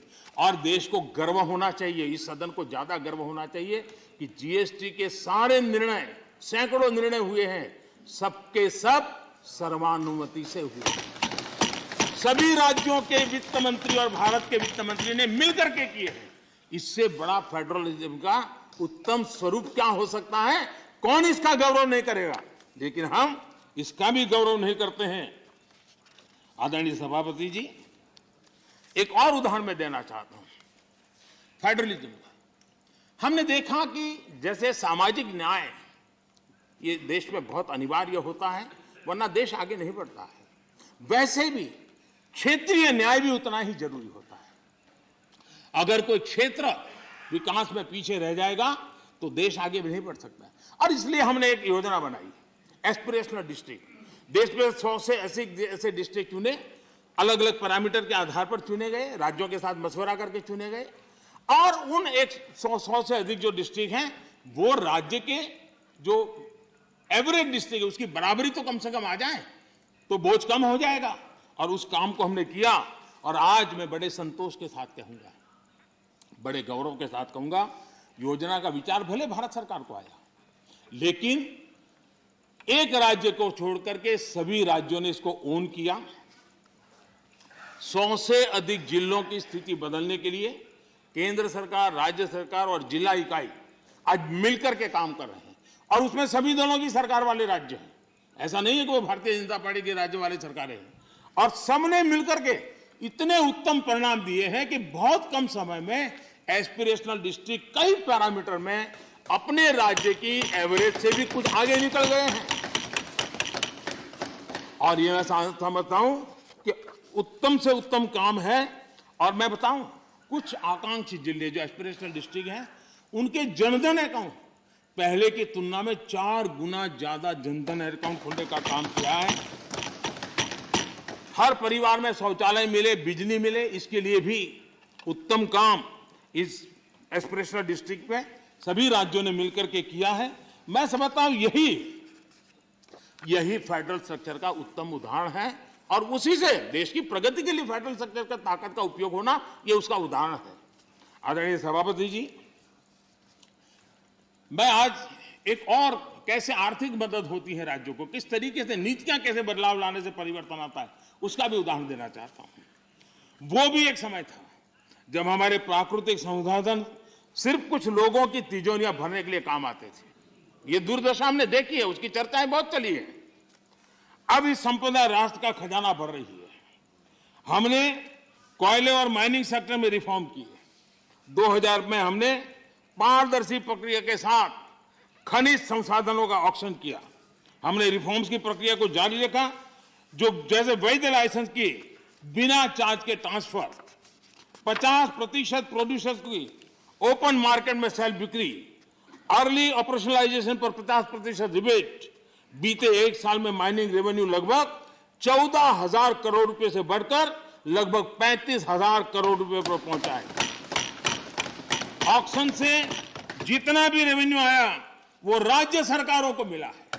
ये निर्णय किया है। सबसे बड़ी बात यह है, ये सुधार जो लागू हुए हैं इसका राज्य का ही भला हुआ है, और राज्य का भला होने में देश का भला है ही है। कोऑपरेटिव फेडरलिज्म का इस क्षेत्र इतना बड़ा महत्वपूर्ण निर्णय, और उड़ीसा इस रिफॉर्म्स को लागू करने में अग्रिम राज्य रहा। मैं उड़ीसा के मुख्यमंत्री जी को अभिनंदन देता हूं कि उनकी सरकार ने सारे रिफॉर्म्स में हमारे साथ कंधे से कंधा मिलाकर के काम किया है। आदरणीय सभापति जी, यहां पर यह भी चर्चा हुई कि हम इतिहास बदलने की कोशिश कर रहे हैं। कई बार बोला जाता है, बाहर भी बोला जाता है, और कुछ लोग लिखा जाते हैं। मैं देख रहा हूं कि कांग्रेस एक प्रकार से अर्बन नक्सल के चुंगाल में फंस गई है। उनकी पूरी सोचने के तरीकों को अर्बन नक्सलों ने कब्जा कर लिया है, और इसलिए उनकी सारी सोच गतिविधि डिस्ट्रक्टिव बन गई है, और देश के लिए चिंता का विषय, बड़ी गंभीरता से सोचना पड़ेगा। अर्बन नक्सल ने बहुत चालाकी पूर्वक कांग्रेस की इस दुर्दशा का फायदा उठा करके उसके मन को पूरी तरह कब्जा कर लिया, उसके विचार प्रवाह को कब्जा कर लिया है, और उसी के कारण बार बार ये बोल रहे हैं इतिहास बदल रहा है। आदरणीय सभापति जी, हम सिर्फ कुछ लोगों की याददाश्त को ठीक करना चाहते हैं, थोड़ा उनका मेमोरी पावर बढ़ाना चाहते हैं। हम कोई इतिहास बदल नहीं रहे हैं। कुछ लोगों का इतिहास कुछ ही साल से शुरू होता है, हम जरा उसको पहले ले जा रहे हैं और कुछ नहीं कर रहे हैं।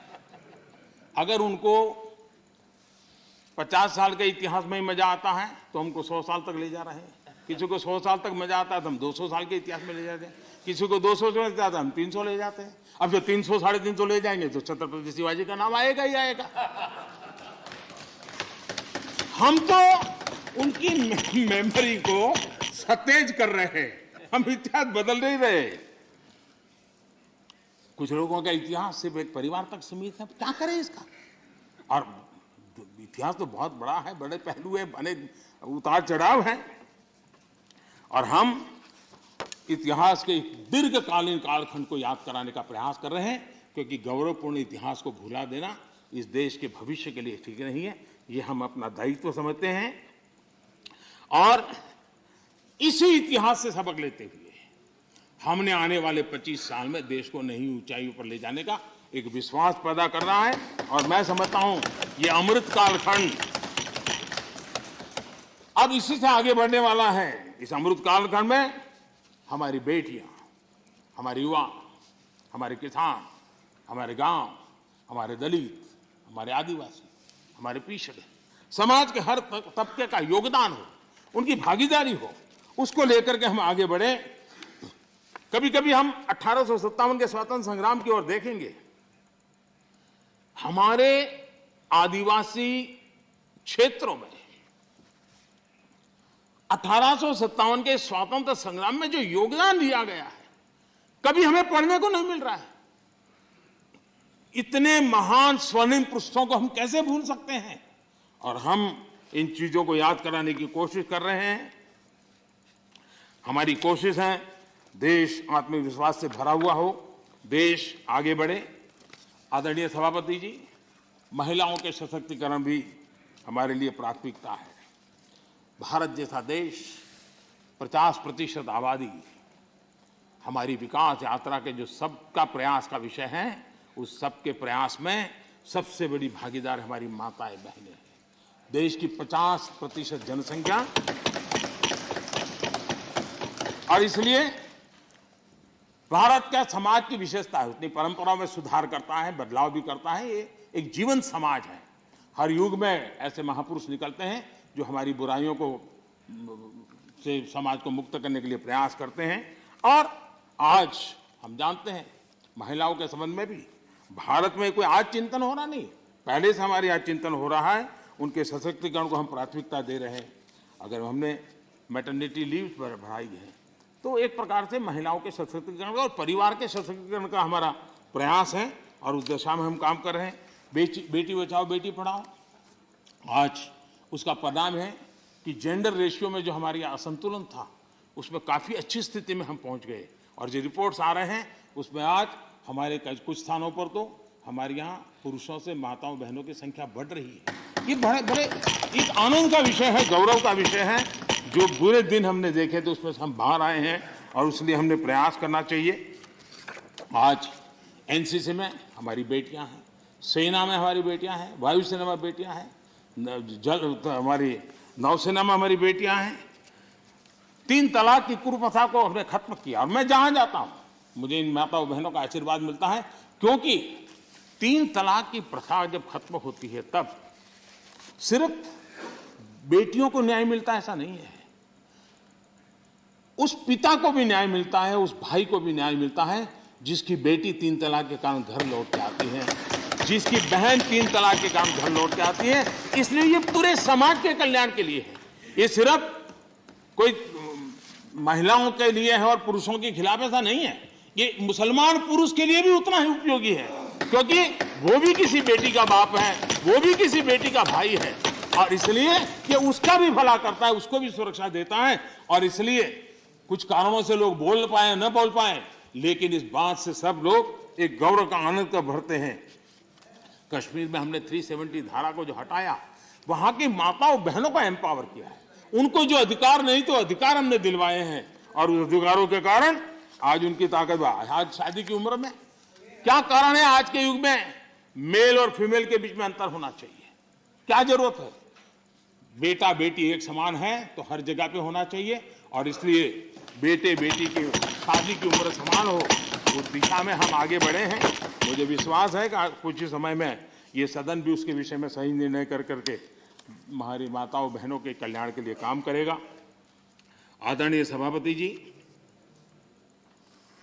यह वर्ष गोवा के 60 वर्ष का एक महत्वपूर्ण कालखंड का वर्ष है। गोवा मुक्ति को 60 साल हुए। मैं आज जरा उस चित्र को कहना चाहता हूं। हमारे कांग्रेस के मित्र जहां भी होंगे जरूर सुनते होंगे, गोवा के लोग जरूर आज सुनते होंगे मेरी बात को। अगर सरदार साहब जिस प्रकार से सरदार पटेल ने हैदराबाद के लिए रणनीति बनाई, इनिशिएटिव लिए, जिस प्रकार से सरदार पटेल ने जूनागढ़ के लिए रणनीति बनाई, कदम उठाए, अगर सरदार साहब की प्रेरणा लेकर के गोवा के लिए भी वैसी ही रणनीति बनाई होती तो गोवा को हिंदुस्तान आजाद होने के 15 साल तक गुलामी में नहीं रहना पड़ा होता। भारत की आजादी के 15 साल के बाद गोवा आजाद हुआ और उस समय के 60 साल पहले के अखबार, उस जमाने की मीडिया रिपोर्ट बताती है कि तब के प्रधानमंत्री अंतर्राष्ट्रीय छवि का क्या होगा, यह उनकी सबसे बड़ी चिंता का विषय था। पंडित नेहरू को दुनिया में मेरी छवि बिगड़ जाएगी तो, और इसलिए उनको लगता था कि गोवा की औपनिवेशिक सरकार पर आक्रमण करने से उनकी जो एक ग्लोबल लीडर की शांति प्रिय नेता की छवि है वो चकनाचूर हो जाएगी। गोवा को जो होता है होने दो, गोवा को जो झेलना पड़े झेलने दो, मेरी छवि को कोई नुकसान ना हो। और इसलिए जब वहां सत्याग्रहों पर गोलियां चल रही थी, विदेशी सल्तनत गोलियां चला रही थी, हिंदुस्तान का हिस्सा, हिंदुस्तान के ही मेरे भाई बहन, उन पर गोलियां चल रही थी, और तब हमारे देश के प्रधानमंत्री ने कहा था कि मैं सेना नहीं दूंगा, मैं सेना नहीं भेजूंगा। सत्याग्रहियों की मदद करने से उन्होंने इनकार कर दिया था। यह गोवा के साथ कांग्रेस ने किया हुआ जुल्म है और गोवा को 15 साल ज्यादा गुलामी के जंजीरों में जकड़ के रखा गया और गोवा के अनेक वीर पुत्रों को बलिदान देना पड़ा, लाठी गोलियों से जिंदगी को बसर करनी पड़ी। ये हाल पैदा किए थे। नेहरू जी ने 15 अगस्त 1955 को पंडित नेहरू ने लाल किले से जो कहा था, मैं जरा कोट करना चाहता हूं। अच्छा होता कांग्रेस के मित्र यहां होते तो नेहरू जी का नाम सुनकर के कम से कम उनका दिन बहुत अच्छा जाता, और इसलिए उनकी प्यास बुझाने के लिए मैं बार बार नेहरू जी को भी याद करता हूं। आजकल नेहरू जी ने कहा था, लाल किले से कहा था, मैं उनको कोट करता हूं, कोई धोखे में ना रहे, भाषा देखिए, कोई धोखे में ना रहे कि हम वहां फौजी कार्रवाई करेंगे। कोई फौज गोवा के आसपास नहीं है।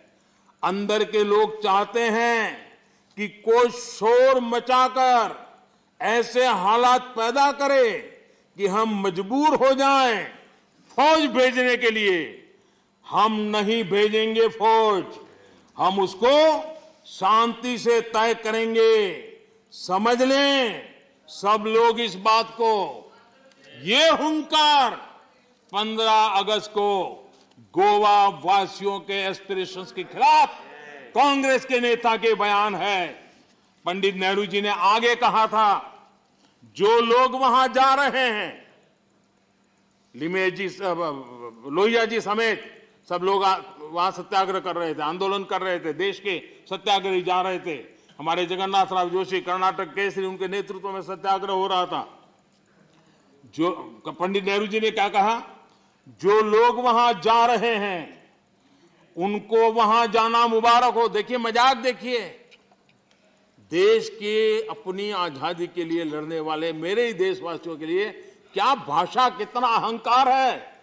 वो लोग वहां जा रहे हैं, उनको वहां जाना मुबारक हो, लेकिन ये भी याद रखें कि अपने को सत्याग्रही कहते हैं तो सत्याग्रह के उसूल, सिद्धांत और रास्ते भी याद रखें। सत्याग्रह की पीछे फौजें नहीं चलती और ना ही फौजों की पुकार होती है। असहाय छोड़ दिया गया मेरे देश के नागरिकों को। ये गोवा के साथ किया। गोवा की जनता कांग्रेस के इस रवैये को कभी भूल नहीं सकती है। आदरणीय सभापति जी, हमें यहां फ्रीडम ऑफ एक्सप्रेशन पर भी बड़े भाषण दिए गए और आए दिन हमको जरा समझाया जाता है। मैं जरा आज एक घटना कहना चाहता हूं और ये घटना भी गोवा के एक सपूत की घटना है। गोवा के एक सम्मानीय गोवा की धरती के एक बेटे की कथा है। अभिव्यक्ति के संबंध में क्या होता था, कैसे होता था, ये उदाहरण मैं देना चाहता हूं। व्यक्ति स्वतंत्रता की बातें करने वाले लोगों का इतिहास मैं आज खोल रहा हूं। क्या किया है। लता मंगेशकर जी के निधन से आज पूरा देश दुखी है। देश को बहुत बड़ी खोट है। लेकिन लता मंगेशकर जी का परिवार गोवा का है,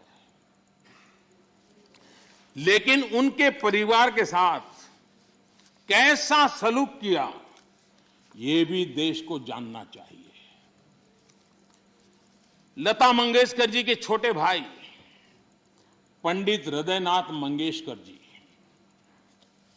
गोवा का गौरवपूर्ण संतान, गोवा की धरती का बेटा,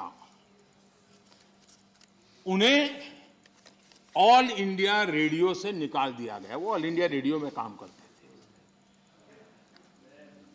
और उनका गुनाह क्या था। उनका गुनाह यह था कि उन्होंने वीर सावरकर की एक देशभक्ति से भरी कविता की ऑल इंडिया रेडियो पर प्रस्तुति दी थी। आप देखिए, हृदयनाथ जी ने एक इंटरव्यू में बताया, उनका इंटरव्यू अवेलेबल है। उन्होंने इंटरव्यू में कहा, जब वो सावरकर जी से मिले कि मैं आपका गीत करना चाहता हूं, तो सावरकर जी ने उनको कहा, क्या तुम जेल जाना चाहते हो क्या? मेरी कविता गाकर के जेल जाना चाहते हो क्या? तो हृदयनाथ जी ने उनकी देशभक्ति से भरी कविता उसे संगीतबद्ध किया। 8 दिन के अंदर उनको ऑल इंडिया रेडियो से निकाल दिया गया। ये आपका फ्रीडम ऑफ एक्सप्रेशन है। ये स्वतंत्रता की आपकी झूठ बातें देश के सामने आपने रखी है। कांग्रेसी सरकारों ने दौरान किस प्रकार जुल्म हुए, ये सिर्फ हृदयनाथ मंगेशकर जी गोवा के बेटे के साथ हुए ऐसे नहीं, इसकी सूची काफी लंबी है। मजरू सुल्तानपुरी जी को पंडित नेहरू की आलोचना करने के लिए 1 साल जेल में बंद कर दिया गया। नेहरू जी के रवैये की आलोचना करने के लिए प्रोफेसर धर्मपाल जी को जेल में डाल दिया गया था। प्रसिद्ध संगीतकार किशोर कुमार जी को इमरजेंसी में इंदिरा जी के सामने न झुकने के कारण, इमरजेंसी के पक्ष में न बोलने के कारण उनको आपातकाल में उनको भी निकाल दिया गया था। हम सभी जानते हैं कि एक विशेष परिवार के खिलाफ अगर कोई थोड़ी सी भी आवाज उठाता है, जरा भी आंख ऊंची करता है, तो क्या होता है। सीताराम केसरी को हम भली भांति जानते हैं, क्या हुआ ये हमें पता है। आदरणीय सभापति जी, मेरी सदन के सदस्यों से, सभी से प्रार्थना है कि भारत के उज्जवल भविष्य पे भरोसा करें। 130 करोड़ देशवासियों के सामर्थ्य पर हम भरोसा करें। हम बड़े लक्ष्य लेकर के इसी सामर्थ्य के आधार पर देश को नई ऊंचाई पर ले जाने के लिए हम कृत संकल्पी बने। आदरणीय सभापति जी, हमने मेरे तेरे अपने पराये इस परंपरा को खत्म करना होगा और एक मत से, एक भाव से, एक लक्ष्य से एक साथ चलना, यही देश के लिए समय की मांग है। एक स्वर्णिम काल है, पूरा विश्व भारत को तरफ बड़े आशा से और बड़े गौरव से देख रहा है। ऐसे समय हम मौका गंवा न दें। देशवासियों के कल्याण के लिए इससे बड़ा कोई अवसर आने वाला नहीं है। यह मौका हम पकड़ लें। 25 साल की यात्रा हमें कहीं से कहां पहुंचा सकती है। हमारे देश के लिए, हमारी परंपराओं के लिए हम गौरव करें और सभापति जी, हम बड़े विश्वास के साथ मिलकर के चलेंगे। और हमारे यहां तो शास्त्रों में कहा गया है, सौ गच्छध्वम, सौ वदध्वम, संवो मनासी जानताम। यानी हम साथ चले, साथ चर्चा करें, मिलकर हर कार्य करें। इसी आह्वान के साथ मैं राष्ट्रपति जी के अभिभाषण को अनुमोदन करता हूं, उनका धन्यवाद भी करता हूं और सभी आदरणीय सदस्यों ने जो सहभाग किया, विचार रखे, उनका भी धन्यवाद करता हूं। बहुत बहुत धन्यवाद। I shall now put the amendments. I shall now put the amendments which have been moved to vote. Amendment number 1 to 6 on 21 to 24 by Sri Vikas Ranjan Bhattacharya. Are you withdrawing the amendments or I should put them to vote? Right. He has moved the amendment and those in favor will raise their hands for the amendments. Say aye. Those against will please raise their hands and say no. I think the noes have it, noes have it. Amendments number 1 to 6 and 21, 24 are negatived. Amendment number 7 to 14 by Shakti Singh Goyal. Are you withdrawing or moving? He is not there. Absent. Then amendments 7 to 14 are negatived. Amendment number 15 to 20 by Srimati Ramadas, Jannadas Baidyam. Sorry. Jannadas ji, are you moving? Right. I shall now put the amendments to vote. Those in favor will please raise their hands and say aye. Those against will please raise their hands and say no. The amendment 15 to 20 are negatived. Amendments number 34 to 41 by Sri Almaram Karim. Are you withdrawing amendments, sir? Right. Yeah, I shall now put the amendment to vote. Those in favor will please raise their hands and say aye. Those against will please raise their hands and say no. Then amendment 34 to 41 are negatived. Amendment 42 to 51 by Mr. M. Shanmugam. Right. I shall now put the amendments to vote. Those in favor, please raise their hands and say aye. Those against will please raise their hands and say no. The amendment 42 to 51 are negatived. Amendment 52 to 59 by Sri K. Soma Prasad. Are you moving? Sabha, moving. Lok Sabha. Lok Sabha. I am moving. No. He should. I am moving. Yes. Yeah. I shall now put the amendment to vote. Those in favor will please raise their hands and say aye. Those against will please raise their hands and say no. Amendment 52 to 59 are negative. No have it. It's very clear. Amendment number 70 to 73 by Sri Digvijay Singh ji. Digvijay Singh ji, are you withdrawing amendment? प्रधानमंत्री जी ने सब कुछ कहा, लेकिन जो महंगाई के बारे में बात करते उसके बारे में कुछ नहीं कहा, बेरोजगारी के बारे में कुछ नहीं कहा। I shall. दुनिया भर की बात की। Moving or अरे हम लोग। Are you moving or withdrawing? वही तो आपका विरोध करते हैं हम लोग। जनता नहीं होती तो कहाँ का विरोध करते हैं? If you are withdrawing, I will not put to vote. Mr. Bikram Bhattacharya. Bhattacharya, I have to name you. This is not the way. I have been seeing continuously from morning you are suffering with this and making us also to suffer. If you don't like it, then walk out. What else? I can't do anything else, na? I can't do anything because it is for the house. And if you don't like a particular speech, don't like it. I am not forcing you. You don't like it. Sri Digvijay Singh ji, are you withdrawing the amendments? No, sir. No. Moving. I shall now put the amendment to vote. Those in favor will please raise their hands and say aye. Those against will please raise their hands and say no. Amendments 70 to 73 are negative because the noes have it, noes have it.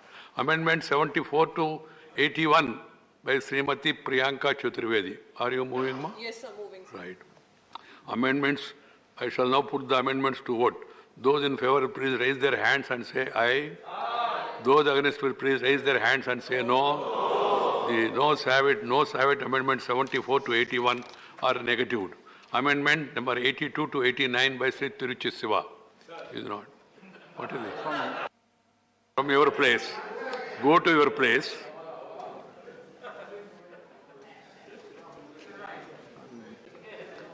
Are you withdrawing amendment? Moving, sir. You are moving. I shall now put the amendment to vote. Those in favor will please raise their hands and say aye. Aye. Those against will please raise their hands and say no. I think the noes have it. Noes have it. Amendment 82 to 89 are negative.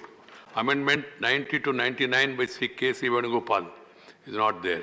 So now they are negative. Amendment 90 to 99. If all the amendments are negative, I shall now put the motion to vote. The question is that an address be presented to the President in following terms: that the members of Rajya Sabha presented in this session are deeply grateful to the President for the address which he has been pleased to deliver to both the Houses of Parliament assembled together on January 31st, 2022. Those in favor please raise their hands and say aye. Aye. Those against will please raise their hands and say no. I think the ayes have it, the ayes have it, the ayes have it. The motion is adopted. Now, discussion on union budget. General discussion. Time allotted is 11 hours. So please keep this in mind. I request everyone to please follow the rules and regulations and then speak accordingly. Now we will start the discussion. Please, baith jaiye. Baith jaiye. Please sit down. Please sit down. Sit down. Sri P. Chidambaram ji. Sri P. Chidambaram. You have 25. Bhutan, Nepal and others, 1.25%. And we have gone through this trauma where you talk of having done this and that, but the health budget has not gone up substantially. Health ministry is not listening. For others, He's not listening. okay, the worst budget. Others are about 5%, 5%. Other countries of the world, go and check up my figures. We have reached such a pass that 10 crore Indians are on this very nervous, unstable slot. One illness can push them into poverty. It requires one illness to destroy a family. You have to understand this. When you facilitate the growth of wealth to such obscene levels, please remember that there are 10 to 15 crore Indians that fall back into poverty because our support systems were not good enough. Education, again 88,000 crore. Is this something worth talking about? Under Mr. Modi, this is the first time I'm mentioning his name, under Mr. Modi, the greatest credit is that education as a percentage of GDP has come down to below 1. Below 1. Below 1% of the GDP is spent on education. About less than 1%. And you took central education to below, this, I'm talking the central component of the education, 3.5% is being contributed by poor states that I talked about on devolution. Food subsidy I've mentioned is down by 87,000 crores. Narega, that great 100-day scheme. Our Chief Minister mentioned just yesterday that we in West Bengal need 8,000 crore man-days extra. What devastation has been done in this budget?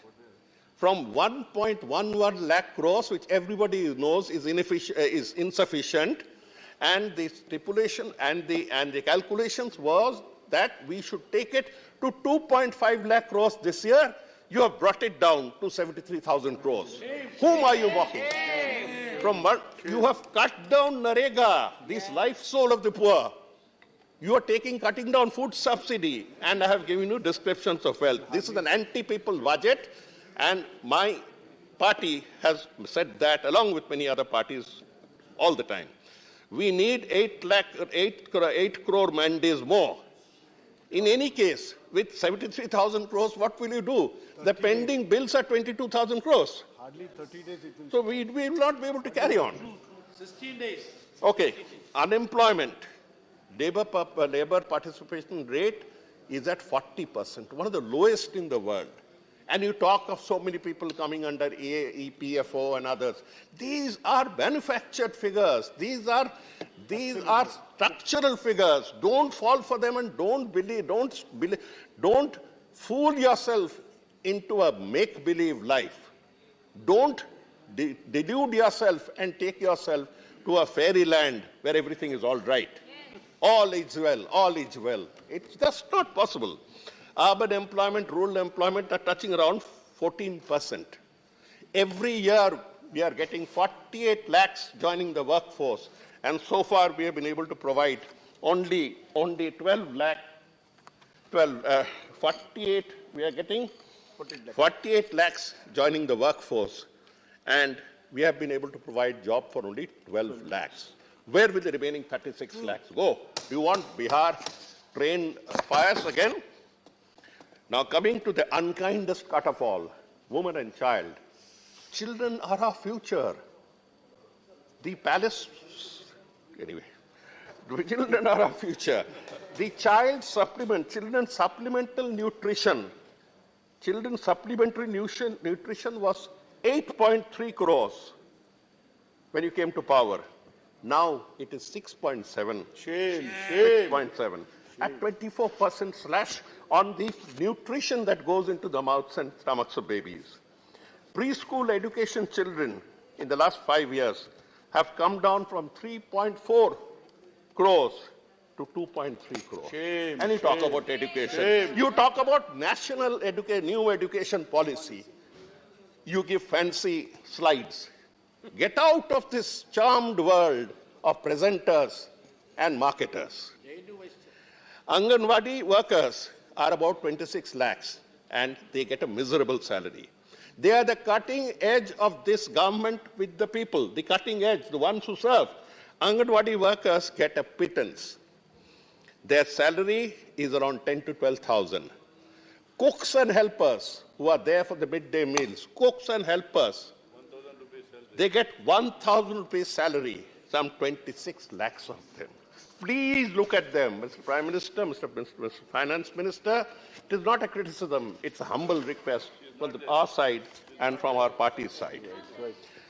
You want to look at what to do with the women and children? Come to my state. Come to my state. We don't talk of Beti Bachao, Beti Padhao and all that. We have Kanya Shri, under which lakhs and crores of disadvantaged women are driving to school or cycling to school every day. That cycle, those two wheels are the two wheels of empowerment. They are not just a mechanical. The National Child Labor Program, which was to save children from the clutches of exploitation, you have cut it down from 120 crores to 30 crores. What is this? Where is this 90 crores going to go? Where is it? Then, to repeat this anti-people budget, the points relating to the anti-people budget, I will just touch upon the fact that the jute industry is a natural ally to the statements that you have made in Glasgow, to the commitments that you have made in Glasgow. And the jute industry, the jute farmers and others, my colleague Dola Sen will also speak about it. I'm only touching on the point that you are tinkering around. You are tinkering around. You have declared an imaginary price of 6,500 rupees a quintal. 50,000 workers have been laid off. You please pay attention to it. Use jute for geofiber, for other things. It is a biodegradable fiber. On the other hand, you are supporting petroleum. You are supporting petroleum and plastics because some friend of yours has a monopoly on plastics. Shame. On judiciary. Shame. When we talk of the judicial system, that's another place where we all have to go. The judicial system is on the verge of breakdown. 35% of the High Court judge posts are vacant. 35%. They should have gone up by at least 50%. 60,000 cases are pending. The distribution, 4.10 lakh cases. What are we doing about it? Judiciary is hardly ever discussed in such matters. Therefore, I took this point to bring it up, because that is one point where we go for justice. You talk of capex as if it's a great thing. We have all dealt with it. The capex, you are intervening this year because the tax that you let off to the corporate sector, which amounts from 1.7 lakh crore, I'm repeating it, you have given the corporate sector undue tax benefits of 1.7 lakh crore. And they were supposed to give you capex, investments and jobs. They have given you nothing. They have gone in for personal enrichment of the type that I've just mentioned. Now you're talking. Because the private sector is a laggard, the government is forced to come in. LIC, I've spoken before, 38 to 40 lakh crores. Where is your investment in LIC? What have you ever given to LIC? LIC is a super efficient machinery that has worked on its own steam. You are wanting to dilute LIC in the interest of foreign insurers. That's all. Shame. MSME sector, I'm sentimental about it because I was the first development commissioner for MSMEs way back in 2007, and I've kept track of it. So don't come and tell me that MSME is thriving, that MSME is glorious. MSME has gone through problems, and the small entrepreneur knows how to tackle problems, but he doesn't know how to tackle problems that are artificially thrust on him, like demonetization. Like demonetization. You have shattered the MSME, the small and village industries, because of demonetization. And you have gained nothing from it. Now you're coming and saying MSME hamare. One of the reasons could be that those small traders who used to be the spinal cord of the support of a particular political party are not required anymore because big capital has come in through one route, and we don't require small capital. It's an insult. Okay. You are talking of startup, unicorn. Unicorn is that, the beast with that long horn, mythical beast. You are talking of myths. Myths, yes. 81 unicorns, that means people who get 1 billion. What is a startup? You heard? Huh? What is a startup? Very simple. Look at Uber Ola. With what we started and now what has happened. You look at the drivers who drive Uber Ola. You look at the sales delivery, gig workers who come and deliver food to you for Swiggy. Don't you feel pity at the level of the exploitation? The entire wealth of startups is built on an exploitative system that takes away surplus value from them. You have to realize these things. Mr. Prime Minister, Mr. Finance Minister, please realize that you're playing with fire to serve the interest of a handful, just a handful. This is the level of exploitation. We have to bring in an act. I know that you have passed the Gig Workers Act as part of the 4 labor codes. Nobody has even seen it properly. Nobody has even discussed it properly. Do not behave with it like you behaved with the farm laws and land up with an explosion that you can't control. You mentioned about Punjab agriculturists getting pleased. But you forgot to mention that the Punjab agriculturists were at the door. UP agriculturists were at the door of Delhi for 1 full year. So don't fool around with these dangers. Don't play around with fire. Don't play around. Your emphasis on startups and unicorns, that is unicorns are startups that have got a first-class first degree. That's all. Is completely misplaced. Please give them support, but also ensure social equity. The economics of my state that has yielded good results to the government is based on social equity, women's participation, women and scheduled castes and tribes. It is based on faith in the Muslim community also. So whatever be it. Now we have to understand that when you play around with these figures, you're playing around with fire. They are not figures that are typed out on an Excel sheet and put into your budget. Please extract each figure ask a question, why? Who does it benefit? Who does it benefit? And what was my alternate way of expending that money or realizing that money? You have to go in for a budget. 7 years to 8 years you have carried on in this manner. But time is ticking out. I started by mentioning that all the 2 ex-prime ministers I found are full of grace. All my members in the House will agree.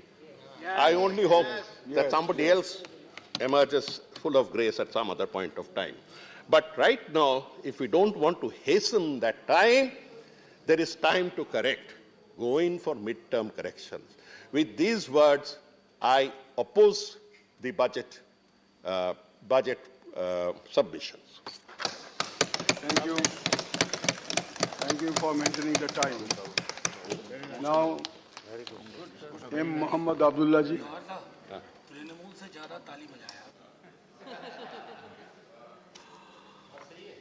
Honorable Vice Chairman, sir, thanks for the opportunity given me to speak on this day. Sir, this is my maiden speech. At the outset, I would like to express my sincere thanks and gratitude to the stalwart of the Dravidian movement, Tandai Periyar. Without him, we are not here.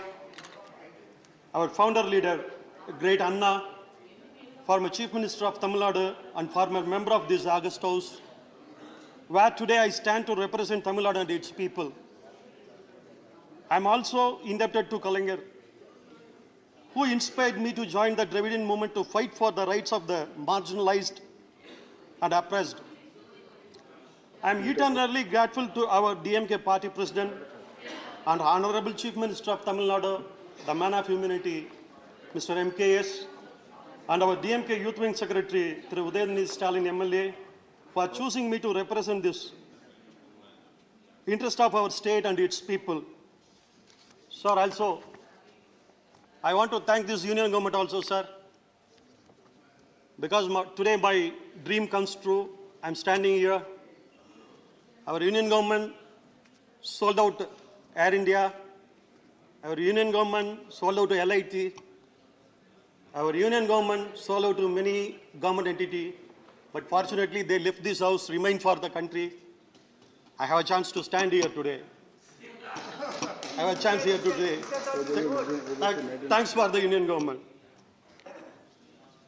The union's finance minister, under the guise of the budget, has repeated the same old schemes from previous years with no augmentation of funds for such schemes, and has conveniently ignored certain important promise of the union government.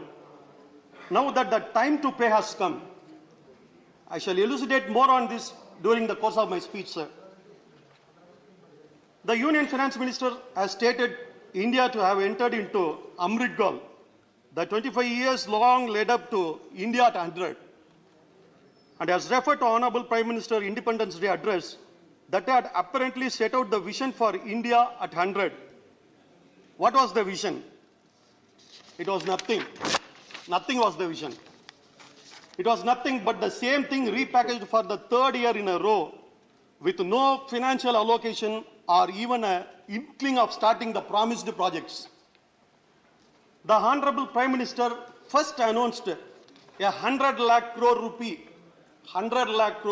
infrastructure plan in his 2019 Independence Day address to the nation.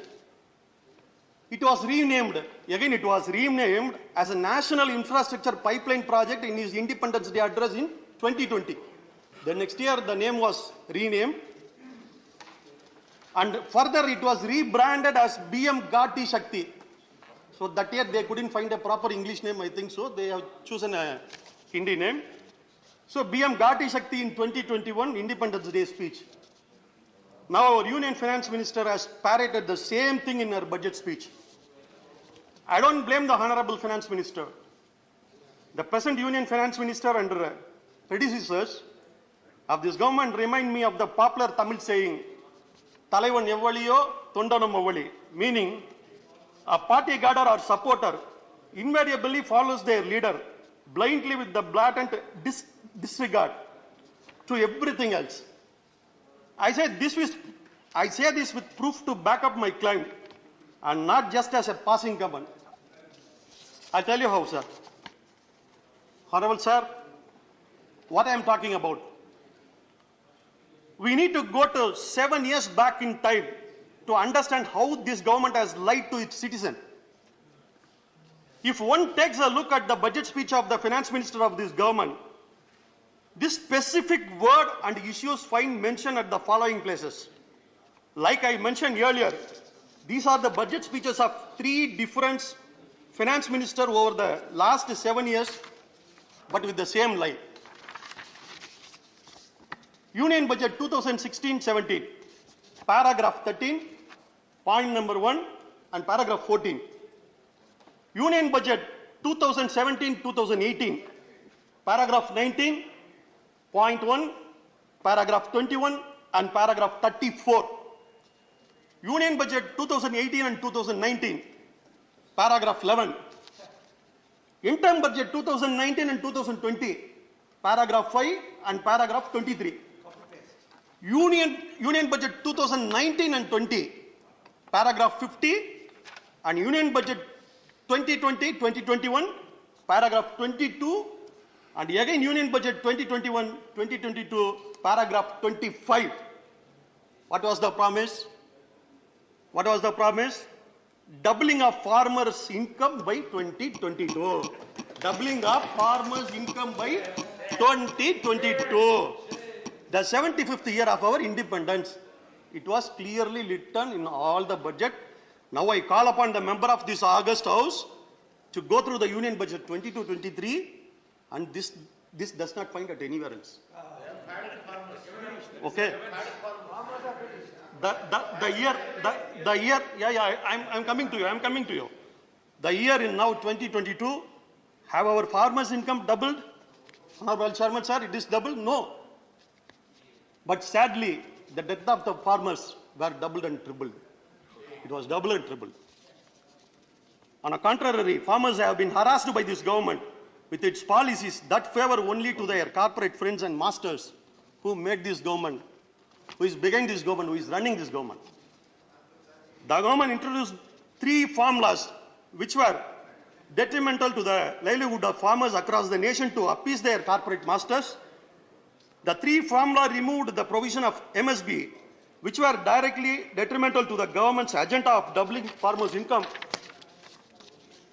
Honorable Sir, the entire opposition correctly realized the impact of such a screwed law will have on the agriculture community and pleaded the government not to introduce the law and to save the farmers who were already reeling under the effect of first wave of the pandemic. The Shiromani Agalital, one of the government's oldest allies, were forced to walk out of your allies because only one reason: the high-headedness of this government, its leaders, and its inability and unwilling to listen to dissenting opinions. This government is marked by its inaction on multiple fronts: inability to govern, inability to lead, inability to take the country and its citizens into confidence.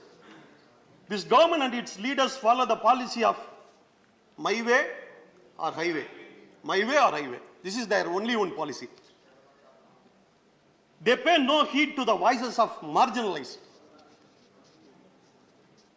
Honorable Sir, this government has a blood on its hands. Hundreds of farmers were killed while expressing their reservation against the 3 formulas. This government finally repealed the formula during winter session 2021, not because it realized the detrimental effect of representation from farmers, but because of the 5 state elections that are currently underway. This government is inaccessible, not just to the citizen of this nation, but also to the elected representatives. They are ministers. Who are not given time to put forth the representation of their constituent and people to the ministers, as evident by the denial of appointments to my esteemed party colleagues a few weeks ago. It should be noted that after the conclusion of Tamil Nadu Legislative Assembly, once the Tamil Nadu Legislative Assembly over, that election in 2021. The Union Finance Minister have conveniently forgotten Tamil and Tamil poets and their words, which has not found a place in their budget speech this year. Because the election is over, Tamil is also over from her budget speech. In a parliamentary democracy like ours, the Prime Minister is considered as the primus inter pares. It was told by Shivana to me, many times he told, yeah, first among the equals. He is first among the equals, and the role of the cabinet is to aid and advise the Prime Minister in the discharge of his duty, but here it doesn't appear so. The great Tamil poet and philosopher Thiruvalluvar in his magnum opus Thirukural says, Arigundru Ariyan eninum urudi ulai irundan kural kadan. Meaning, although the king may be utterly ignorant, it is the duty of the ministers to give him a sound advice. On a contrary, the minister here are busy praising the emperor's new dresses. They are too busy. They are very too busy. And another one important issue I want to talk, sir. The budget imposes 30% tax on the transaction of cryptocurrencies. Cryptocurrency. To note here that cryptocurrency are not yet legalized in this country. It is not legalized in this country as yet, but the taxation shows that it is legal only by paying tax. Okay? But since there is no regulatory body or institution to control, it cannot be considered as a legal asset. It is illegal. It becomes legal by collecting tax. Though you are collecting tax, there is no regulatory body. I want to tell you one thing, you can sell the drugs, which is illegal, but if you pay, it will become illegal. But if there is no regulatory body, can you find any difference between these two? Mr. Abdullah, once again. Yeah. You may continue speech tomorrow also, because there is time constraint. I have to make an announcement. Thereafter, special mentions are there. So please sit down. Tomorrow you may continue. Tomorrow you will continue. My flow will go, sir. Give me 1 minute. I want to finish with this. Then I will continue tomorrow. Okay. I just want to finish with this matter. Then tomorrow I will continue the next one. Sir, you are collecting the tax for the non-legalized thing. Is there any system that exists in the world like this, sir? Huh? There is a practice of taxing legalized system across the world. Yeah. Please continue tomorrow. Please.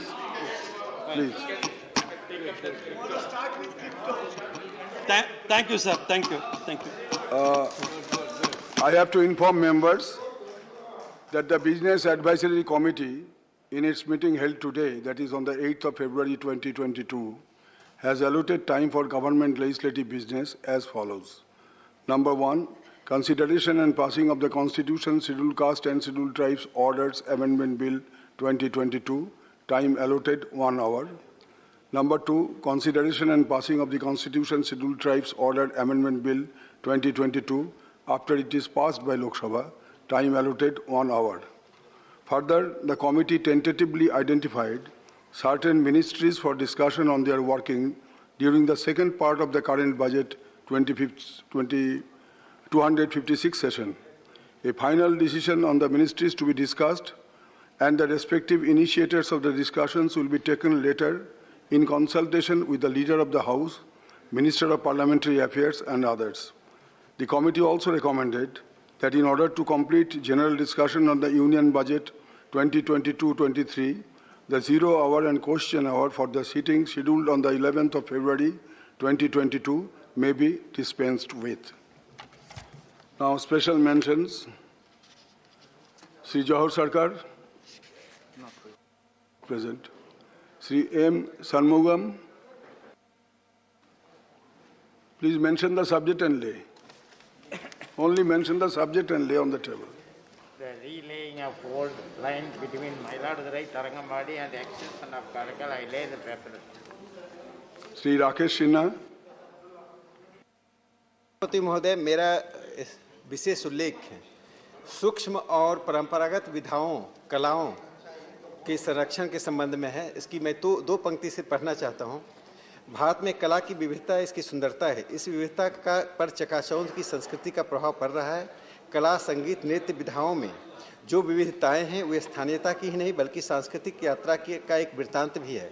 शहरीकरण और नव उदारीकरण के दौर में बस एक please इन विविध कलाओं और विधाओं के प्रति सदन की पटल पर रख दीजिए। रुचि व्यवस्थित रूप से बदलने का उपक्रम चल रहा है।